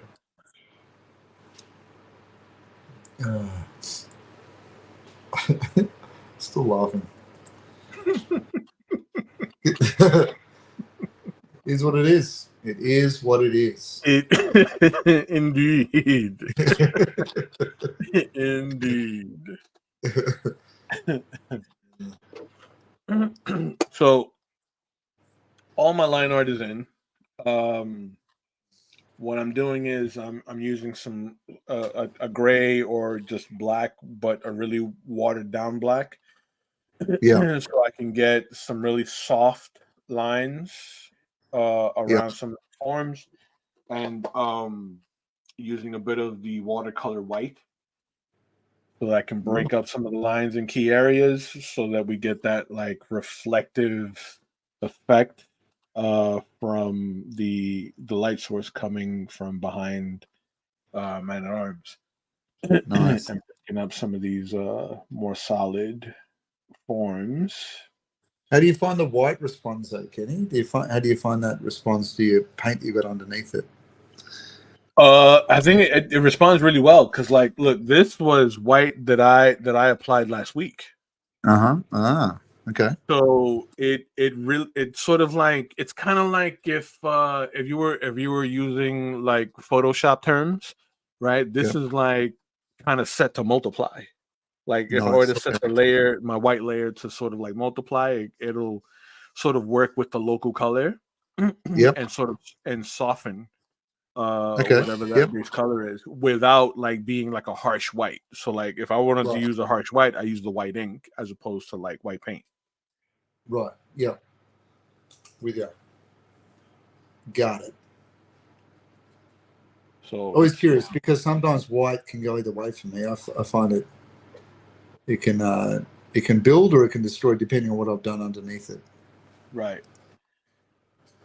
When I use the white, I watch my water ratio when Yes. I use the white because I don't want it to be too wet, Yep.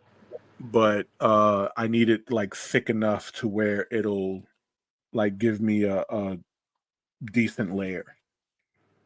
Right. And for those joining us for the first time, we are using a mix between, well, I'm using primarily gouache, but you're mixing between mediums as well. Yes, I'm Uh, using some gouache, some watercolor. Uh, I got my graphite stick ready to go. So what I'm doing is I'm just kind of tightening up some areas before I add my finishing touches. right.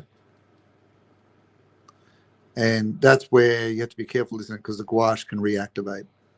True, true. So I'm being very, very careful to use a damp brush, not a wet brush. Right.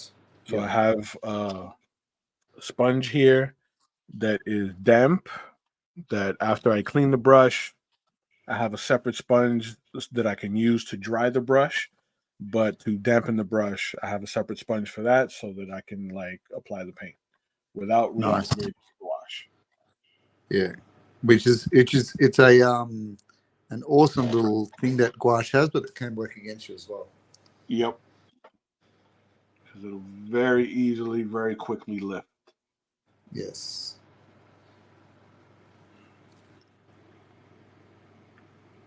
So I'm just adding the little details on the helmet now, the little red gemstones that he's got.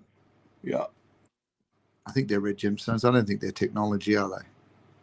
no, I think that's they to me they kind of read like rivets, Yeah.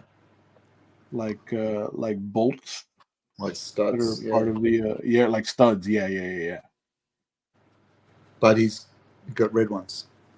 yeah. Interesting choices.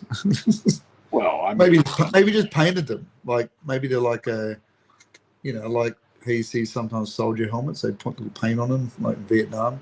Or maybe it nice. was like a distraction so they look like eyes. Like when you go into battle, like they're looking at that, not your face. I don't know. Again, I think we're reading too much into it. I'm reading too much into it.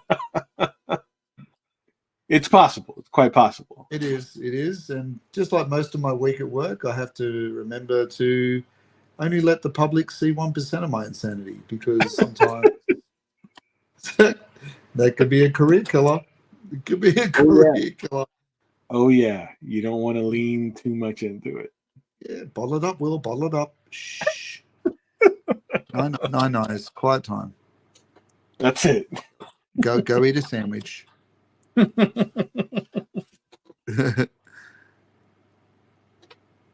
How are your collector cards going this week? Good. I did see Working. some that you posted online. You put some more up. Yeah, that was through one of my clients actually. Those are artist proofs that I did for that particular client, and he Yep. posted those on Instagram and tagged me in them. So I have more that I'll be putting up Yeah. that are artist proofs. I just have to kind of like compose the post because it's a few of them and I want to do them like slides. Yeah. Some of that stuff was like very custom, but it wasn't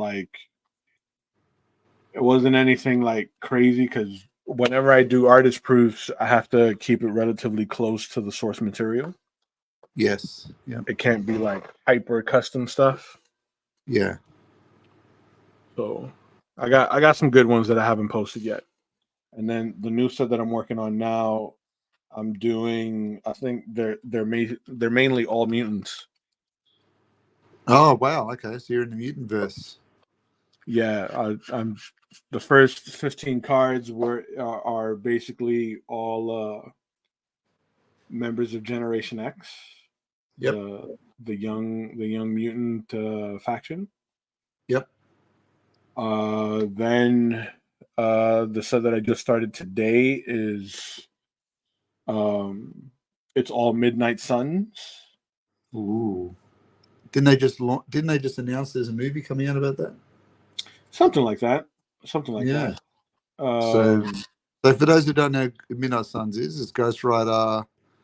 Is it Morbius? Is he in there? yeah, so the more, I guess, the more common roster is Yeah. Moon Knight, Morbius, Blade, Doc Blade. Strange, um Daredevil. Shoot, and I think there's one more. There's one more character that's escaping me right now, but Right. um, I'm doing the lineup that includes Magic, Elsa Bloodstone, Oh, Wolverine, Blade, and Moon Knight. because they did announce the new Blade movie too. I thought that's going to be Yes. interesting. No Wesley Snipes. I was like, I don't know how that's going to be for me. Yeah, yeah. I mean, because I think Wesley's just too old to Yeah, yeah. to, Well, he to was reprise the almost that character. when they did that, wasn't he? Like, but he's just so good. True, true. But I think Wesley's like in his 60s now. Yeah. But fun fact, he wrote a book Yeah. that was loosely based off of what Blade 3 would have been, Ooh. right? So Blade Trinity wasn't part of his original vision for the Blade trilogy, Yeah. Right. right? I don't think it was. I don't think Um, it was many people's original vision. no, not at all. Not at all. Ryan Reynolds sort of took the stage on that one, didn't he? Yeah. But yeah, so like the book that he wrote is um what the original Blade movie trilogy would have been. Right. Okay. So it like the third movie was supposed to jump into a dystopian future where the vampires won. Ooh, that's cool. Yeah. I forgot. Hold on, I could pull up the name of the book series because it's available on Amazon. Yeah. Yeah. That's cool. West Snipes book. Talon of God. Yeah. Nice. Talon of God.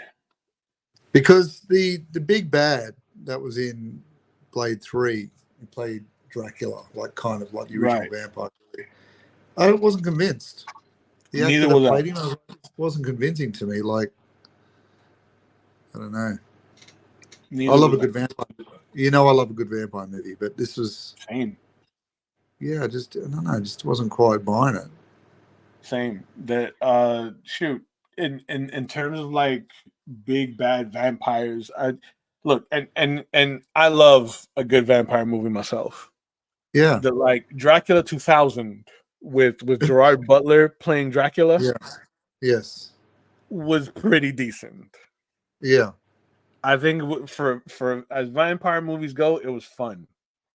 right, You know, the Bram Stoker's Dracula with Oldman playing yes, Dracula. That one was great great. movie, great movie. That one was fantastic. The original Fright Night. Yes, with what's his name in that? Who was that actor? That was I'm thinking of his brother, her brother. Is it Roberts? Was it Julia Roberts' brother? Or was it Oh, someone else? I'll tell you No, right it wasn't. now. Who was it? Who no, I need to look. Who played Friday Night? But the That original Friday. was where is it? Let's see. Because the original one, yeah, the remake. I don't know, man. The remake wasn't so great. That was Chris Chris Sarandon. Sarandon. So is Yes. that's Susan's brother, isn't it? Susan Yeah. Sarandon. Chris Yeah, Sarandon. that was good. I enjoyed that. Yeah. Classic 80s douchebag, right? Yeah. Because he was synonymous with playing the 80s douchebag in a lot of the Well, teen wasn't he the movies. cop? Wasn't he the cop out of Chucky? He was the Yeah. cop, wasn't he? He was the detective. Yeah. Look at that. There you go. And Chris says, "How do I like I like the Abraham Lincoln vampire movie. I Yeah. didn't mind it. I don't know. I like the action scenes were fantastic with the hammer, and so that was cool. The axe Yeah. throwing, the axing, that was fantastic. Don't know really about the end of movie Big Bad, but the movie itself was cool. I like them when they're set in a period piece like that. There's just something cool Hmm. about it, you know. And that it came back and took his kids out. I was like, wow, his boy. I thought, very cool. Well, have you ever seen Peaky Blinders? Not Peaky Blinders. Penny Dreadful. No, I haven't watched it. It's on my list to watch, but it's like most things. I've been so caught by the art lately. I haven't really watched anything new. In saying that, I sat down and watched the new season of True Detective last night. Started What do watching you the think? new episodes with Jodie Foster. What do you think about it?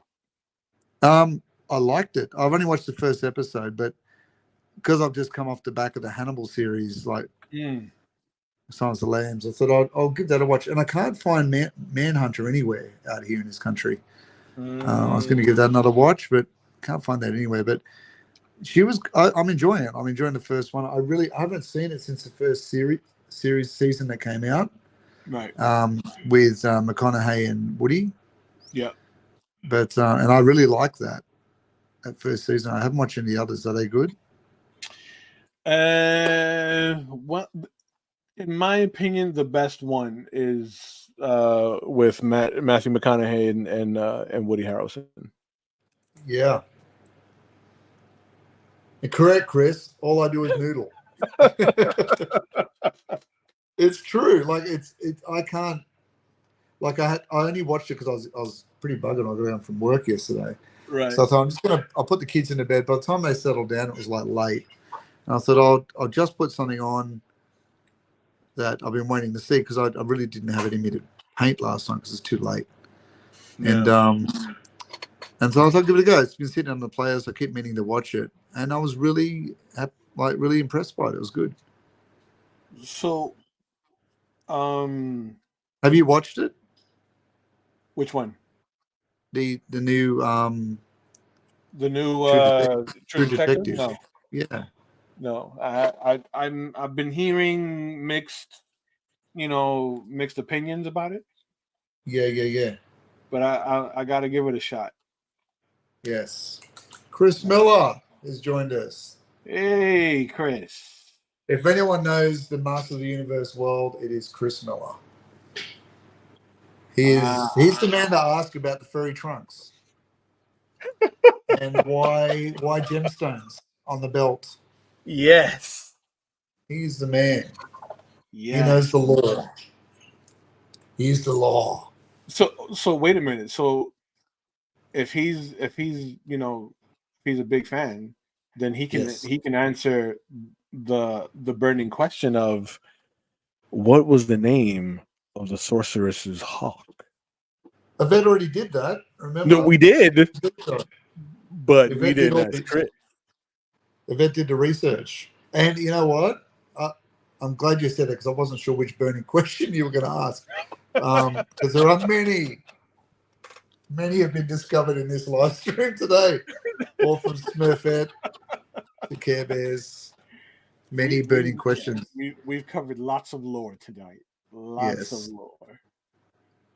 I would have thought the burning question would be like we had some good suggestions about Skeletor's pose. I'm keen to hear what Chris thinks about what a good Skeletor pose would be for the next painting, Chris, because that's what we're doing. This is true. This is true. That or what do you think a full English is?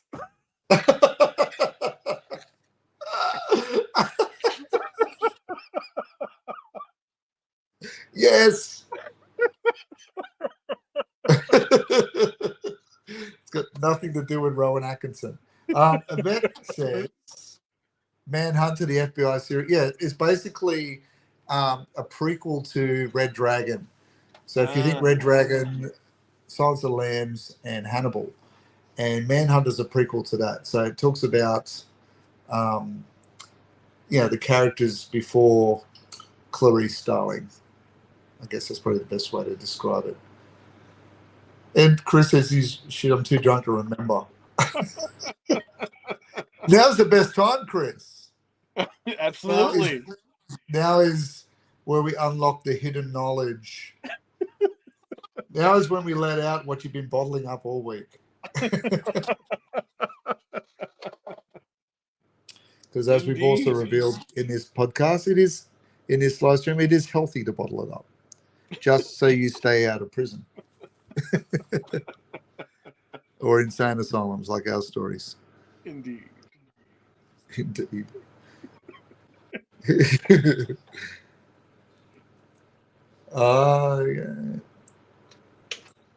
Oh, so he's going with the head back filmation laughing Skeletor.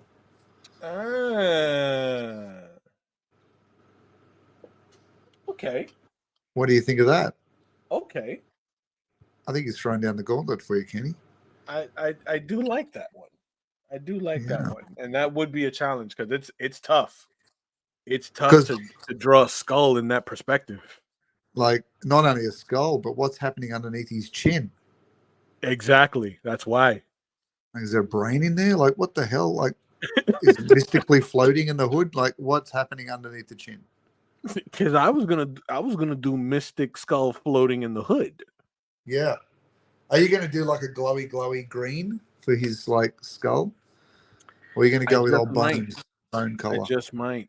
I like the glowy, that weird sort of like limey green. Yeah. This like a yellow green. You know what I mean? Yes. And what's everyone's favorite iteration of Skeletor? Like, are we talking about filmation Skeletor? Dare I say, even movie Skeletor, or action figure Skeletor? Some of the comic books, mini comics. Oof. Which one? Which is the best Skeletor? That's a great question. What do you guys like? Like, is it Skeletech? Is it Skeletech? OG? Chris is saying OG. Good old Skeletech. Skeletech. From the new Kevin Smithy thing. Yeah. Skeletech. You know what? I didn't mind Skeletech. I just wish they didn't like lean into it so hard. Yeah. It's like, look what I found. You find it.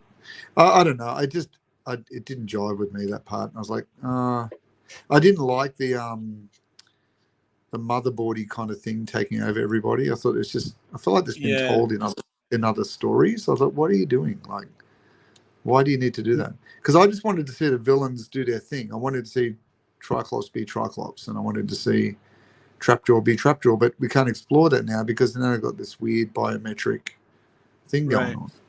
You know what it reminded me of? It reminded me of Superman 3. Right, yes. With that woman that Yeah. his sister. It reminded me of Superman 3, and it just kind of, you know. His sister that looked like she was running a women's prison. And she, you know what I mean?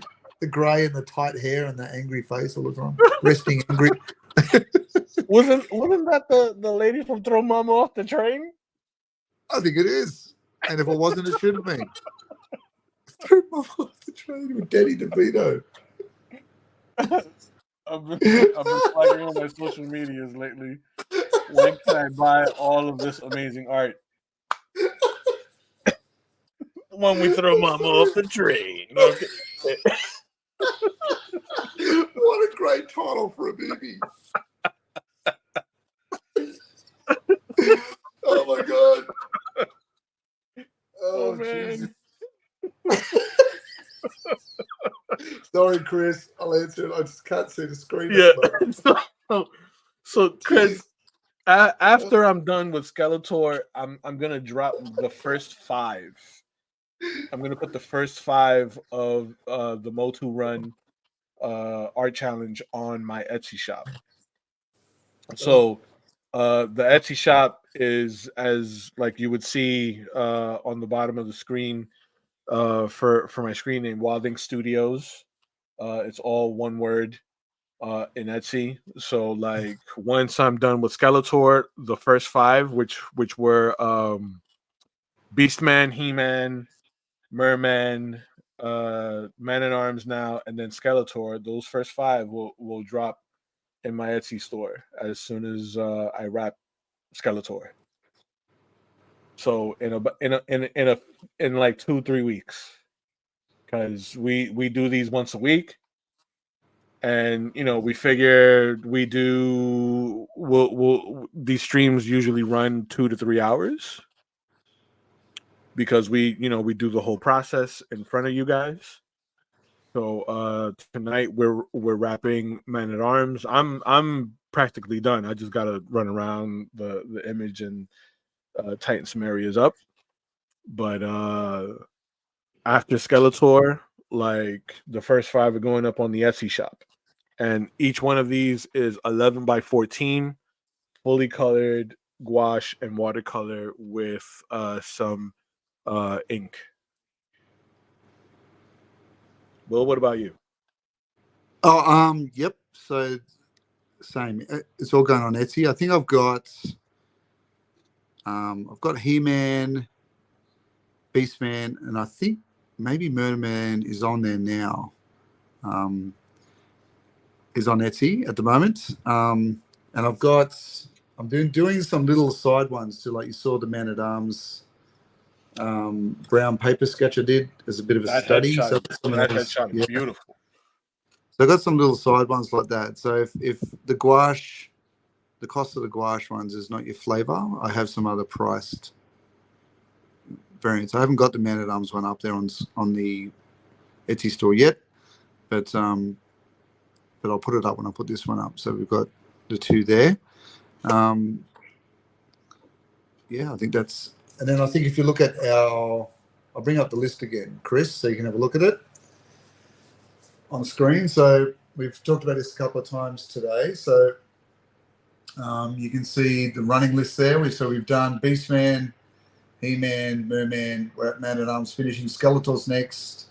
Then Stratos, Teela, Zodak, Evil Lyn, Faker, Many Faces, Ram Man, Trapjaw, and Triclops. That's going to be a nice run, that first row, Kenny, I reckon, once we're finished. And then we've got the Battle Armor characters, He-Man and Skeletor, to start off the next row. Buzz-Off would be good. Clawful. Fisto, which is right next to Stratos, he's one of my favorites. Cobra Khan. They had the squirty venom mouth. Remember that? You could fill his belly up with water and pretend to poison everyone. Yeah. That was great. Our favourite Mechanic. Mechanic's had a bit of a mention today. Jesus. Orko's there. I remember doing an Orko a little while ago. That sold pretty Yes, quickly. I remember that. Yeah. That was part of the legendary portraits I was doing. Prince Adam. That's going to be interesting, Kenny. You're going to be able to handle the pink and the purples on the Prince Adam. It's A gonna lot feel of like pink Easter. and purple. I mean, we could buy a batch really because we've got Orko anyway, so they've both got the same thing. Yeah, I'm Yeah, a they're in the big same fan. palette. I'm a big fan of Fisto. He was the one toy I never got as a kid because we went down to get it and I got Jitsu instead. All I had was Jitsu, but I love Jitsu and Fisto. They were two great, cool characters, and I think not really used enough. Like they could have had some great moments, but anyway. Yeah. Webster, like the TV show.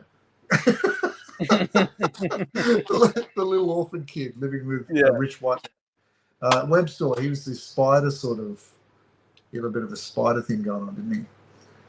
Whiplash, Hordak, Leech, Kenny, that'll be good. Yep. And Grizzlaw, that's the end of the second row. Yeah, and then we keep rolling. So Roboto is on the third row. You're a big Roboto man. Kenny. That's my guy. Yep. So the third row's got Mantana, Mossman, Modulock, Roboto, Spikeor, Stinkor, Cyclone. He was the spinning one, wasn't he? Yep. Yeah. Too bad. Rio Blast. He'll be cool to do. That's another stash. That's stash number 2. There it is. Yep. That's Magnum PI returned. We'd have to think of a second. Maybe he's kind of like Magnum PI and one of the guys off the A-Team had a child, and that's Clancy. Yep. Yeah. Like Face off of A-Team. Yeah. Had a child with Magnum PI. It's Face with the beard. King Randall, everybody, is next. Yeah. Sorceress. Yeah, got a few Blade. There's a Blade. I didn't know the Blade character, but Blade's in there. Blade was I think Blade was created for the movie. Right. He wasn't Ninja, like an original Motu character. Yeah. Well, they brought him in. They made a character, action figure out of him. Then Ninja. We've got the Horde Trooper, Scareglow, Shadow Weaver's going to be cool. Ooh, okay. Hero. Well, they're running out of names by then, do you reckon? I think so. Hero. Was that right before they made the Stan Lee Masters of the Universe character? I think Hero came from Heroes. Yeah. Like the Japanese guy in Heroes.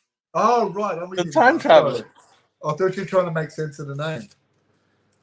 Hero came from the name of Hero. Yes. Yeah. Sunman? Just Sunman.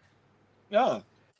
Just wasn't Hero. I thought Hero was one of the original, like he was a Mattel design that never made a toy. Like he was like one of the mythical creatures. I don't know. I could be wrong. They had giants. They had 2 giants, remember? yeah. We got Sunman, Panther. Panther. Very close to Panther. Jitsu, Green Goddess. That's going to be fun to do. Snout Spout, your boy. That's your boy Snout Spout. Snake Mountain and Grey Skull. We end on a big hit. 2 landscape pieces. Yeah. There you go. Man, in your Etsy looks amazing. Oh, so Chris went over to your Etsy store. It says Beastman looks great. Thanks, Chris. Amazing. Glad you like it. It was fun to do, wasn't it? Yes, indeed. Beastman was I guess the cherry popper, if you will, for this. Right. Guys, it's Friday night here stateside. Chris is drunk. Chris is drunk. High, and we've got the wife is out getting some ramen.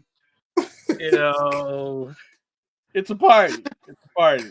We're painting 80s toys. It's You know, loose. It's loose about a minute. You know. it's a party. It's a party out here. Yeah, yeah.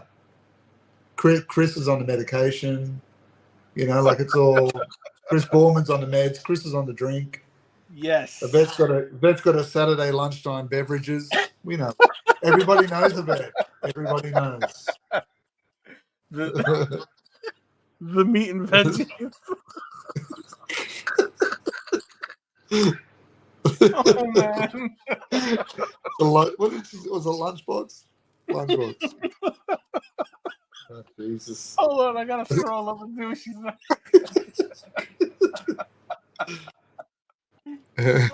Oh man. Oh, I tell you. Meat and two veg. The lunch pack. Oh man, the packed lunch, baby. That's what we're packing. The lunch. So Chris, which I'm trying hard to to maintain a strain of thought, but also we're trying hard to keep these characters closer to the illustrative world. Like I know with Man at Arms, we have skated along all forms of Man at Arms. When we started looking at the beginning, we were really focused on all the different iterations. So we looked at there we are on screen now. We've got everything from the mini comic, filmation animation to the newer animated series. And combining that with obviously the original illustration card backing for Man at Arms. See, look at his face there. Even his face there's got a strange structure to it. Yeah. Like there's some massive cheekbones happening there. You know what I mean? He almost looks a bit Russian or Mongolian looking. Like he's got that very high cheekbones and large jaw. You know, he's interesting design. Yeah, I think it's that his nose is proportionally too small for his face. Yeah. So it kind of looks like a pig nose almost. Right. Yeah. And the shiny tights. Look, you see the gloss on those. Like they are really stretched thin. Like they are. That's a snappy movement as you're trying to bring those up when they start sagging in battle. Like he's got to peel those off at the end. That we talked about this last week. The steam, we did. The steam as you peel back. Like, oh, man. I tell you. As he slumps at the bed. Oh, Jesus. Oh, what a day. Oh, God. Oh. Oh. Oh, man. And he's not even bending down to get the boots off. He's just kicking the boot off with the other boot. Like, and doing the thing with the feet where he does this with his feet. Yeah. Degreasifying the feet. Oh, man. Maybe gripping into the plush carpet bearskin. Oh, man. Chris says the wife dragged me to Walmart today and I saw that they have retro Motu. Really? What? Tell me more. And I bet you they're not sold in Australia. So tell me more. Are they filmation based ones, or are they the ones that they released? Because they did release a bunch of new figures, but then halfway through the run, they changed them to look like the Kevin Smith cartoon. I was like, what is this? Like, I can't jive with this at all. I don't want Skeletech. Yeah. You know? No. The Skeletech in the work. Yeah, that's not interested. I can't stop thinking now. I can't think of the Man at Arms. Looks like old school 80s, straight from my childhood. Okay. Okay. I wonder if they're Walmart. Are they Walmart only, or one of the you watch. There'll be like $500 to buy one now. Like I remember when the classics came out, I was like, oh, cool, they got a cool Fisto. No, $500. What? Wow. Damn speculators grab it all the time. Yeah, that's cool. I'm gonna have to look into that. Yeah.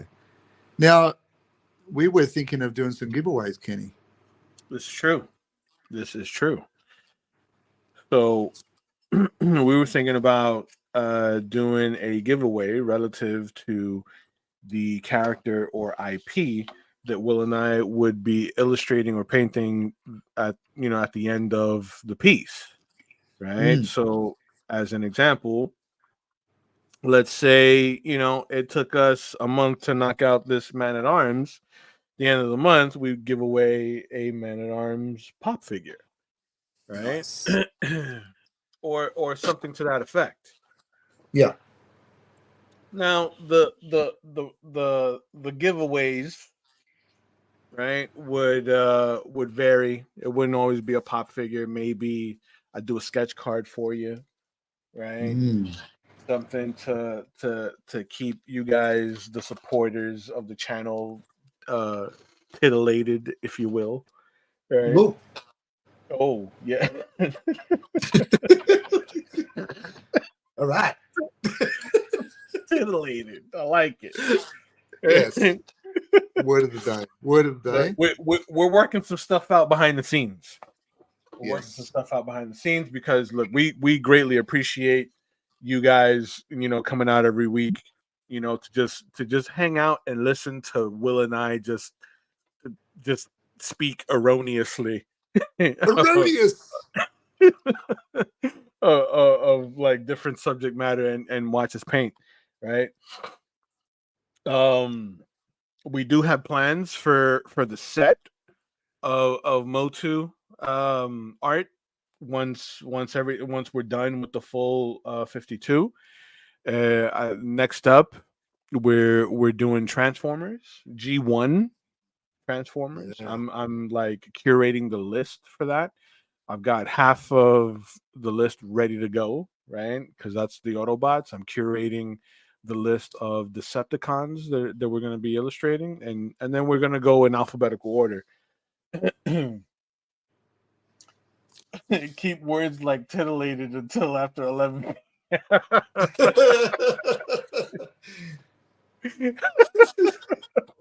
I like it. I like it.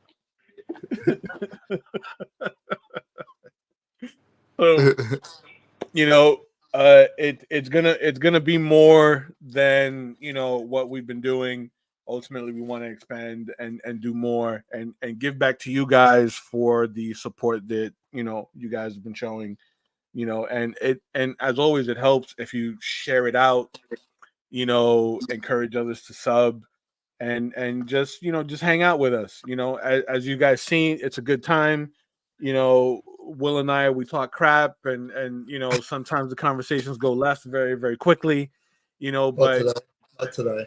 because we're both in the educational space of this of the work that we do, we also teach and we'll go over techniques and so forth, so you can always learn something from this.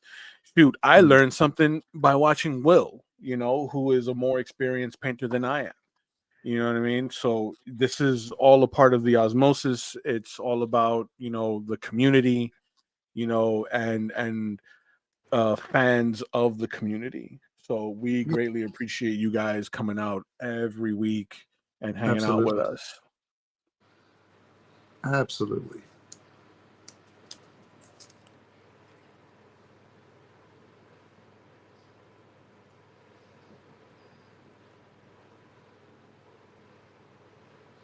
What if you did Transformers? Every other project was Motu. That's not a bad idea. What do you think, Will? I'm not sure I understand. What do you mean? So sort of break it up, right? Oh yeah, righto. Yep. Okay. So what Well, do we you can do say? that. What do you say? We run through this first line, Masters, right? 'Cause, Right. Then we do a first line of Transformers. and then we do a few Autobots, or we do some G1 Transformers to kind of break it up, mix it up a little bit. What do you think? I think that's a great idea.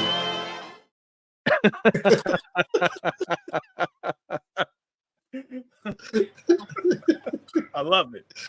Yeah, well, why not? There's no rules. We can make the rules up. That's right. Rules. I like it.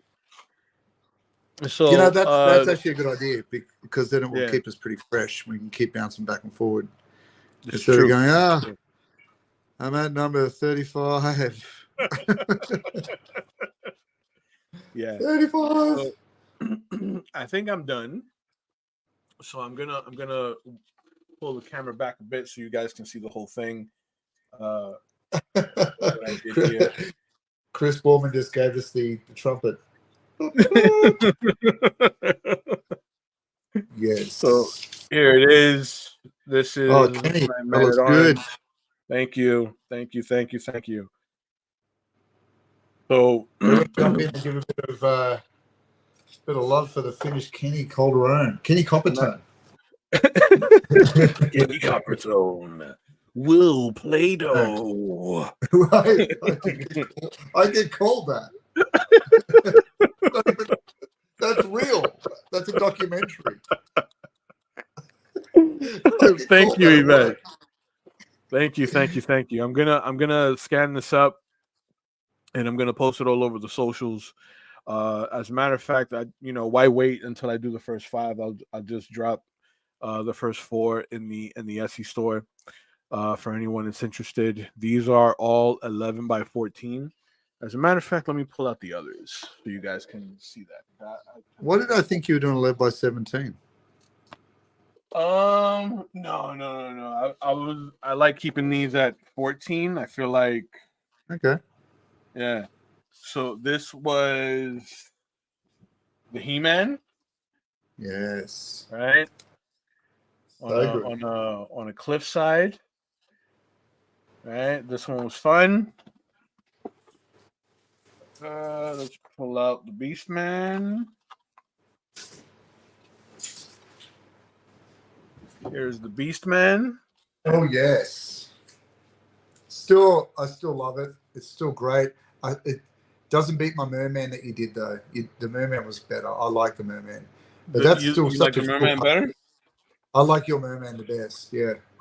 Remember I said I think your Merman was the best one you've done up until Man at Arms.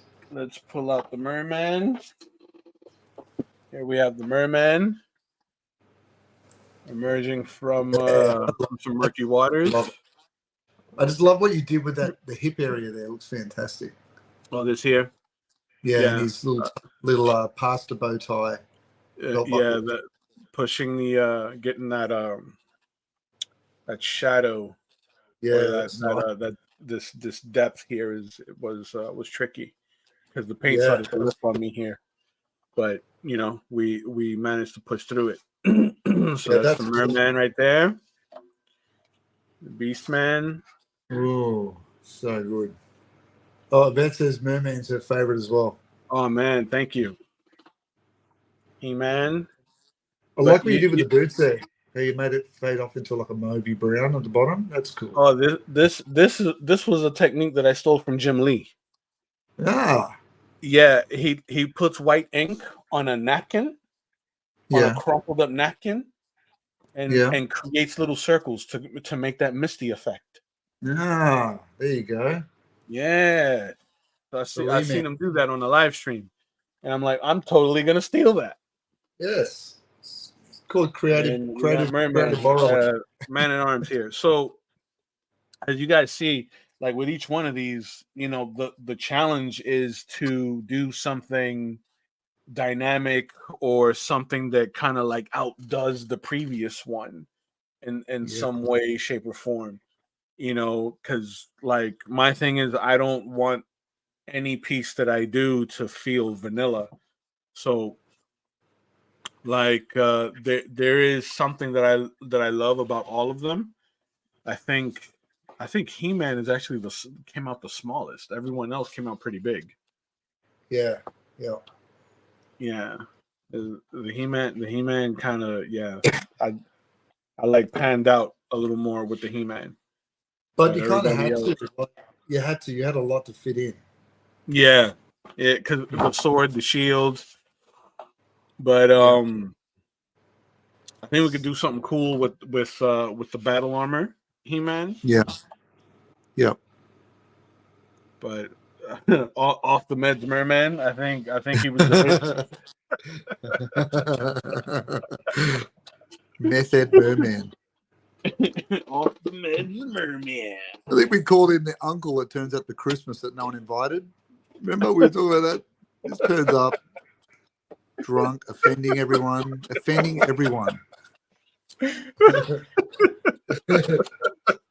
As it gets into a punch-up fight with Nana, like just hits someone's kid, just hits them. Who invited the fish man? Who He invited the invited fish man? We With know the we always had a hand? problem. Yeah, we had a fish head and a human body. So I've grabbed mine out too. Let's have a look. I've grabbed my ones out. Where are they? Beastman. I've packaged mine up so they're a bit shiny. Mm-hmm. That's my Beastman. That came out gorgeous.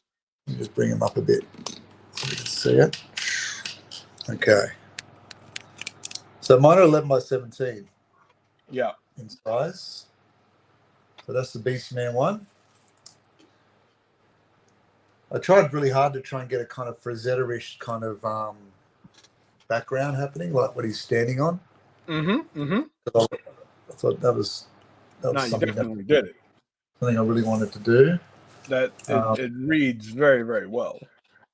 But the orange and blue, it was fun. It's just fun to play those two colors off together. Right. It was super fun. He-Man is also packaged. He's ready to go. Very nice. He-Man. But doing the sword was fun. I enjoyed noodling the sword. Now, see that's see. Look, all of the noodling that you do, it's well worth it because I can see the love and the energy that goes into it, man, and it reads super good in the end. The love noodle. Mm-hmm. And then Merman. I haven't There we packaged him go. up yet. That's the last one I did. That's the man Again, right he's there. got the, I just noticed he's got the Skeletor, anklets with the feet hanging out. Yes. They shop at the same place. He was fun to do. Like lots of the tentacles and the water. That was nice little. But you can see everyone too. Like it's kind of now. It's getting a bit out of control. I will say that your merman is probably it feels the most robust, right, of all of them. I think it could be the combination of color. Yeah.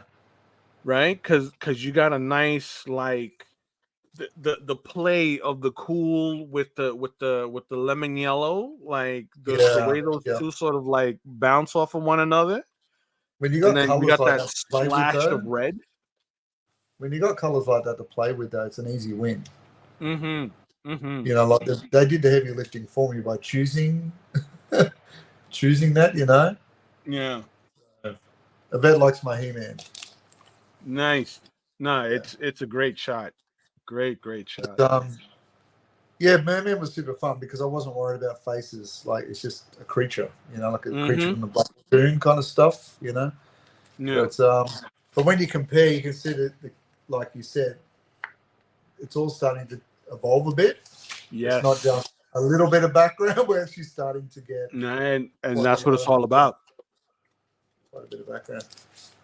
So all of those. I was just thinking, Kenny, maybe the first giveaway could be the Man at Arms portrait I did. What do you reckon? The little brown one. What do you think? Okay. And I think that'll be all right as long as people. How big is that portrait? It's A5, I think it is. in size. I don't know if that's in inches. Decent size. I'd have to have a look.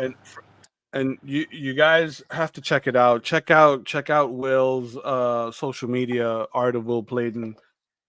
He has it posted on his IG. I saw it. It was absolutely beautiful, and I like Will. Will is phenomenal, and I can't say it enough. He is the inspiration for me to even get into painting. Thanks, man. A lot of my work, and I look forward to doing these every week with him because aside from challenging myself to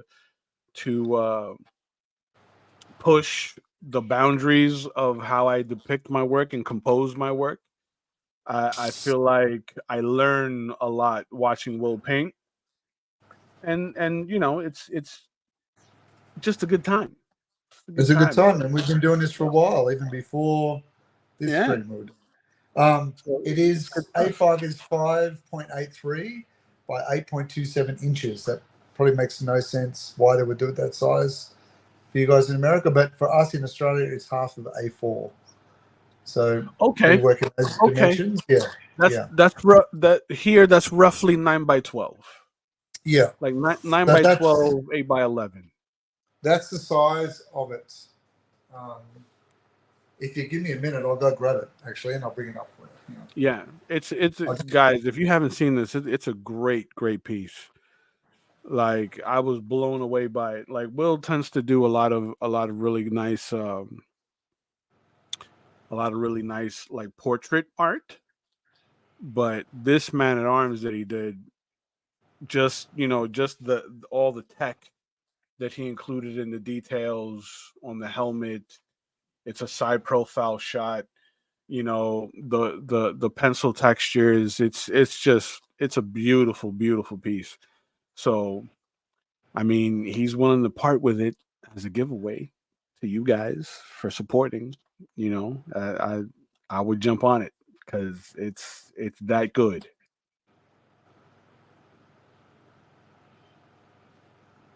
That I'm gonna be posting my my stuff up on my Etsy store tonight,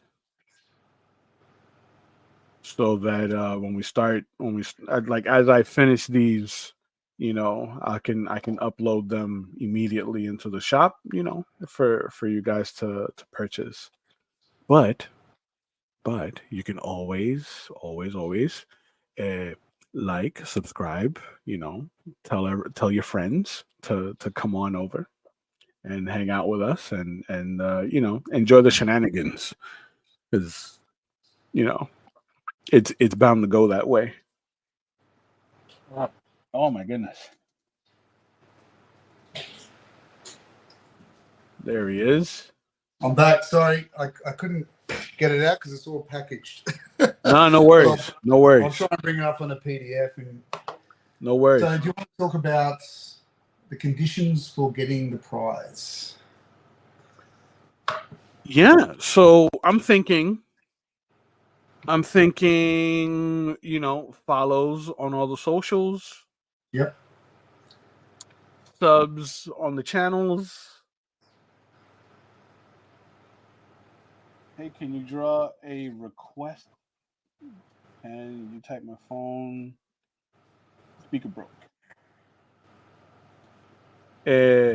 Come again? What was that? Sorry, I'm looking for this picture. So, MC Lig. What? MC Lig. We're in the middle of an art challenge, right? where we're illustrating Masters of the Universe characters, and I was just about to explain how and when anyone could be eligible for the giveaway that we're giving out tonight, right? So I'm thinking follows on all the socials, subs on both YouTube channels, right? Give us a comment, just for poops and giggles, right? And you know what, Will? What do you say next week we do Yeah. we do the wheel, the I think the wheel's a great idea.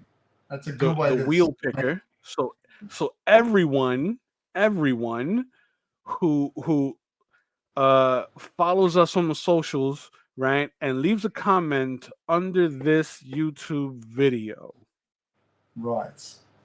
right, will it will be automatically entered into the Man at Arms head sketch giveaway that we will do live on stream next Friday. That's a great idea.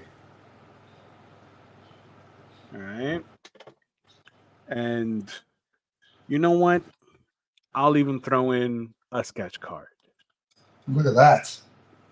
I'll even throw in a sketch card, right? So that you guys can see here. I have my own branded sketch cards. They're very thick, right? And they're always going to be one of one. I sign everything on the back, and I send these out in a plastic slab. Nice. So I'll do for the person that wins the head sketch. You can DM me privately. I'll do something custom for you on the sketch card and mail it to you free of charge. Wow, look at that. All Can right. I interest? Well, man, you in the family, man. You know it's nothing for you. Nothing for you. Listen, what I'll do is I'll get it ready for next session and I'll open it up ready to go so people can see it. If you're unsure what the Man at Arms looks like, the picture, you can have a look on Instagram. It is on the Instagrams, and I've had it on Article Plate and Sue. What I'll do is I'll share it in the chats so you can have a look at it. I can't seem to bring it up as a PDF without going through and doing all the stupid stuff because StreamYard does that. If I send it to you now, Will, via Facebook, you think you'd be able to open it up? Yeah, I reckon. Hold on, let me pull it up.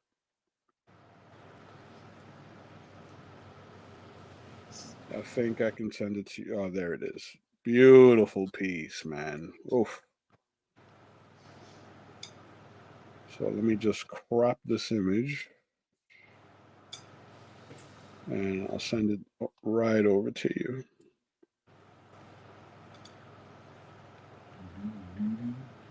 Perfect.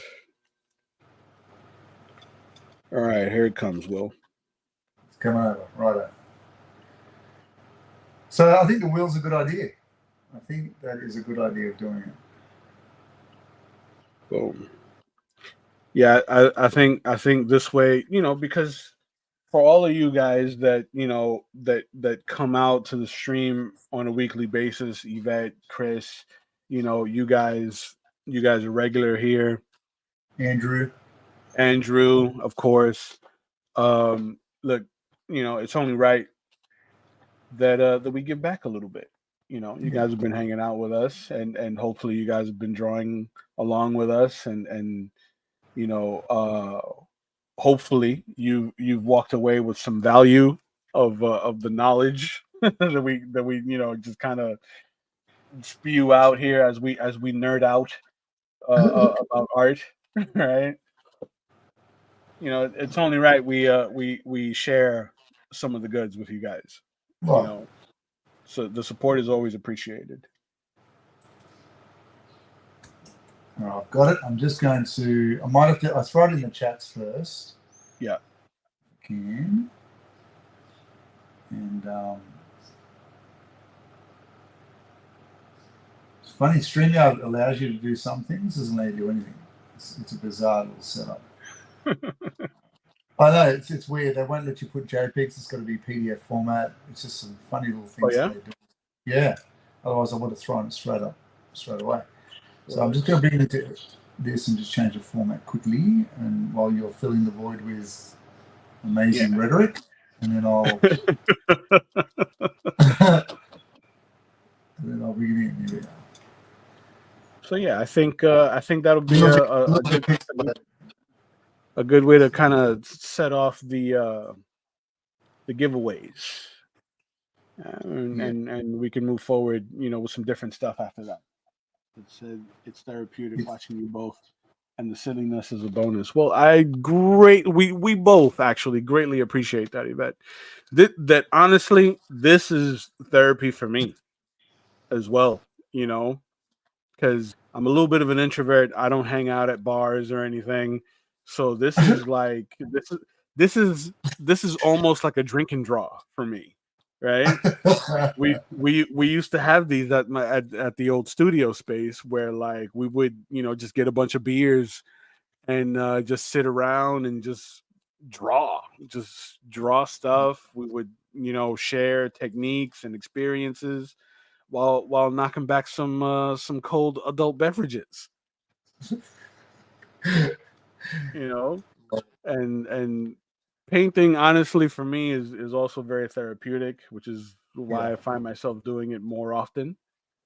And you know, like I mentioned, that watching Will do what he does, like I'm learning a lot.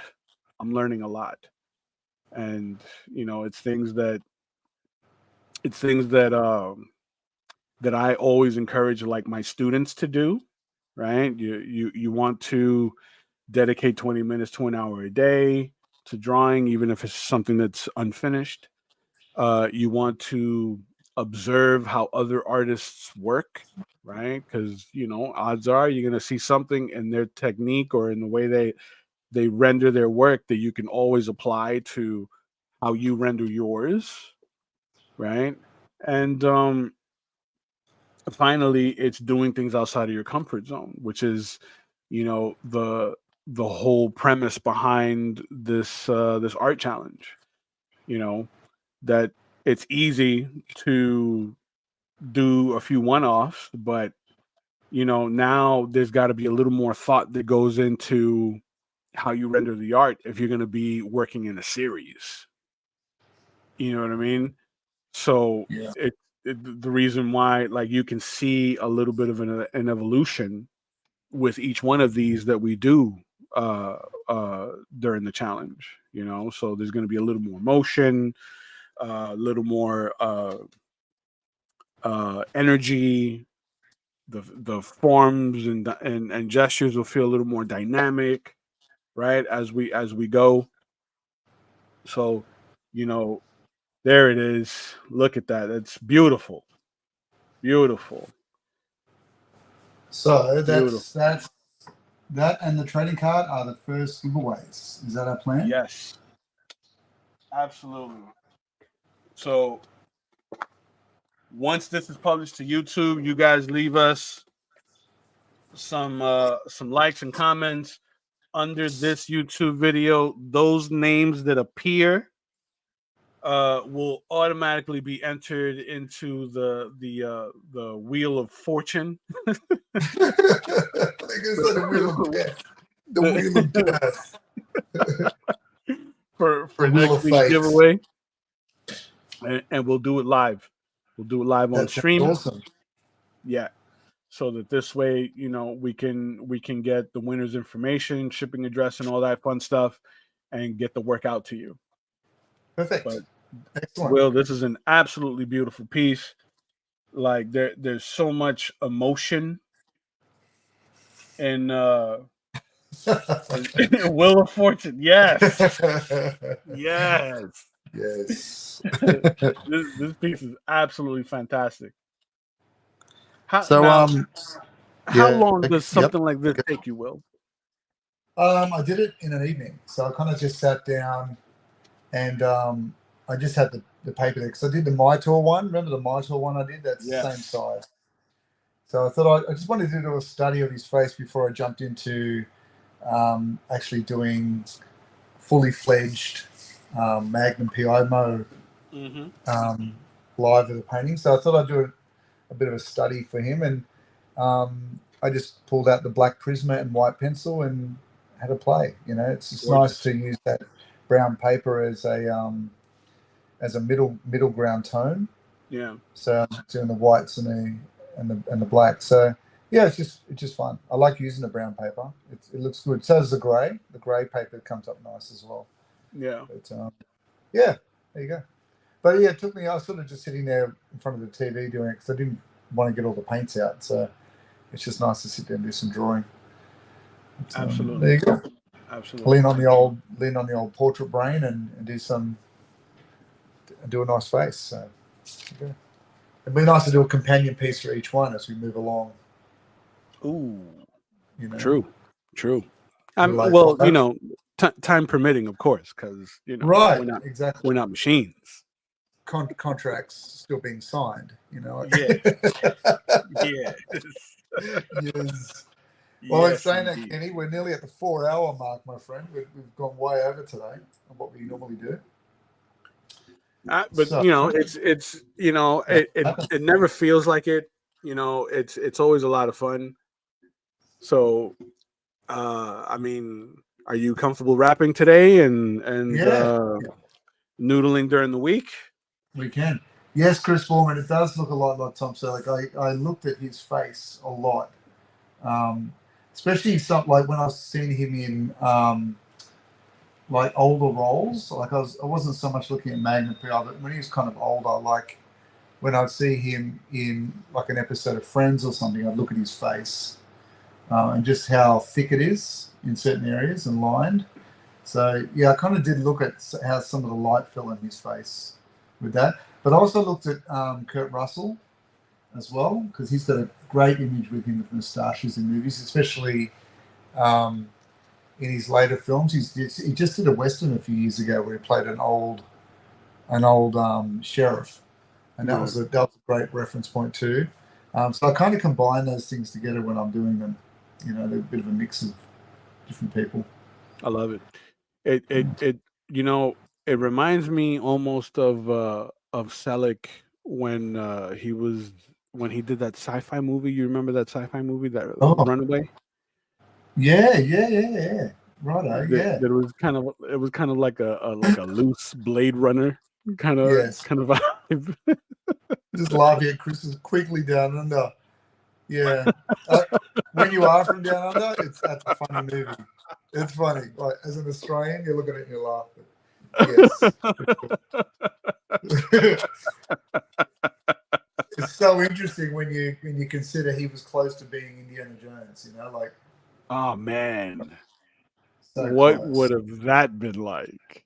Right. It just so happened he was under contract for Magnum. That's why he missed out. Mm.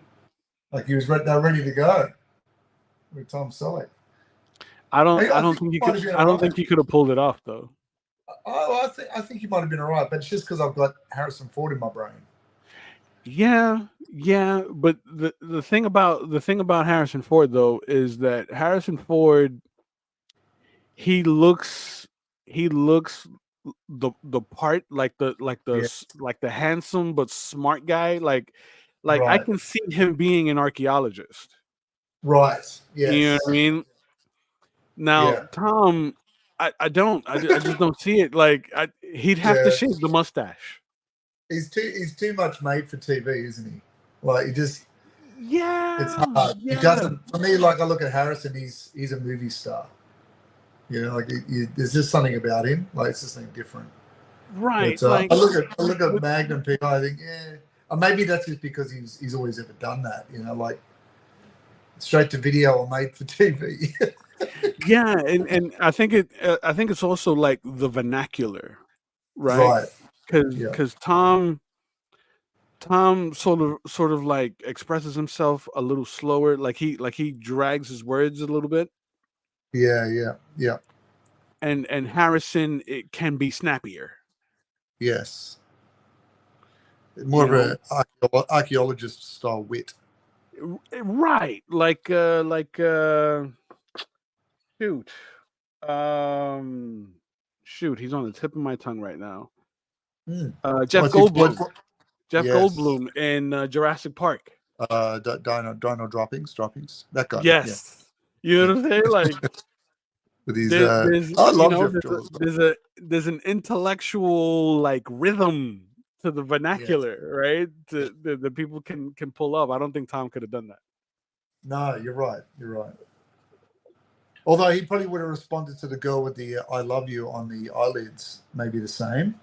True. But it's more he's back and forward with Yeah, almost like a 40s movie star, like Humphrey Bogart, where they kind of they're Right. back and forth in dialogue very quickly, you know?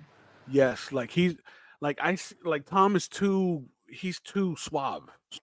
280s. Yeah, he's way too suave. That Yeah. like I see him as a cop. I see him as I could even see him uh as like a pulpy detective, Yeah. you know, Yeah. or like or the way that they depicted him in Friends, like an older like Silvermane heartthrob, right? You know, Silverman. like The Mr. silverback Big, gorilla. Yeah. like like Mr. Big from Sex and the City or something. But It played good, like a kingpin type character. He's a corporate crook, you know, like a real boss of bosses. You know, he could do that. He could do that. he's got the thickness now, and he's got that look in his face where you could see that. You know, it's not so pretty boyish now. Like Right. there's a bit of yeah, there's a bit of life lived. But anyway, Yeah. I Yeah. digress.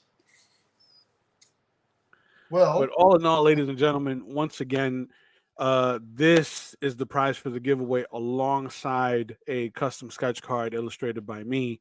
So in order to enter, follow Will and I across all of our social platforms, right? yes. The YouTubes, the Instagrams, the Facebooks, and all that fun stuff. That it's actually very, very easy. If you go to my Instagram, wild underscore inks underscore Ken, as you see it on the top of your screen there, the link in my bio takes you to everything I'm connected to. So, that's one way to just, get it all knocked out. And then when this live stream gets published on YouTube, give us a like and comment something in the comment section. We know who you are. We will find you. I'm kidding. We won't find you. Um, You know who you are. and with that comment, you're automatically entered. Right, there's And, and your we'll and we'll one. spin the wheel live next I've just put Friday. your one in the chat. Your Yes. Instagram. Thank you, sir. And with that, you'll be entered live. So I'm getting all ahead Live. of myself. You know what I mean? Yeah. I'm excited too. I'm excited. Yeah, yeah. And, with that, you'll be entered so that we do the giveaway live next Friday on Nice. stream, so that we can congratulate the winner and such. Yes, definitely. So get on everything, like, subscribe, notify, all of those things, and be part of it. It'd be fun. And also, like, even without the competition, it just helps us out a lot. Absolutely. Absolutely. All right. There we go. Well, thanks for another great week, everybody. Thanks, Kenny. I hope you have a great one. And next week will be our live draw and Skeletor. Yes. Yes, indeed. All right. And Have a good week. Skeletor. Bye-bye. Have a great weekend, guys.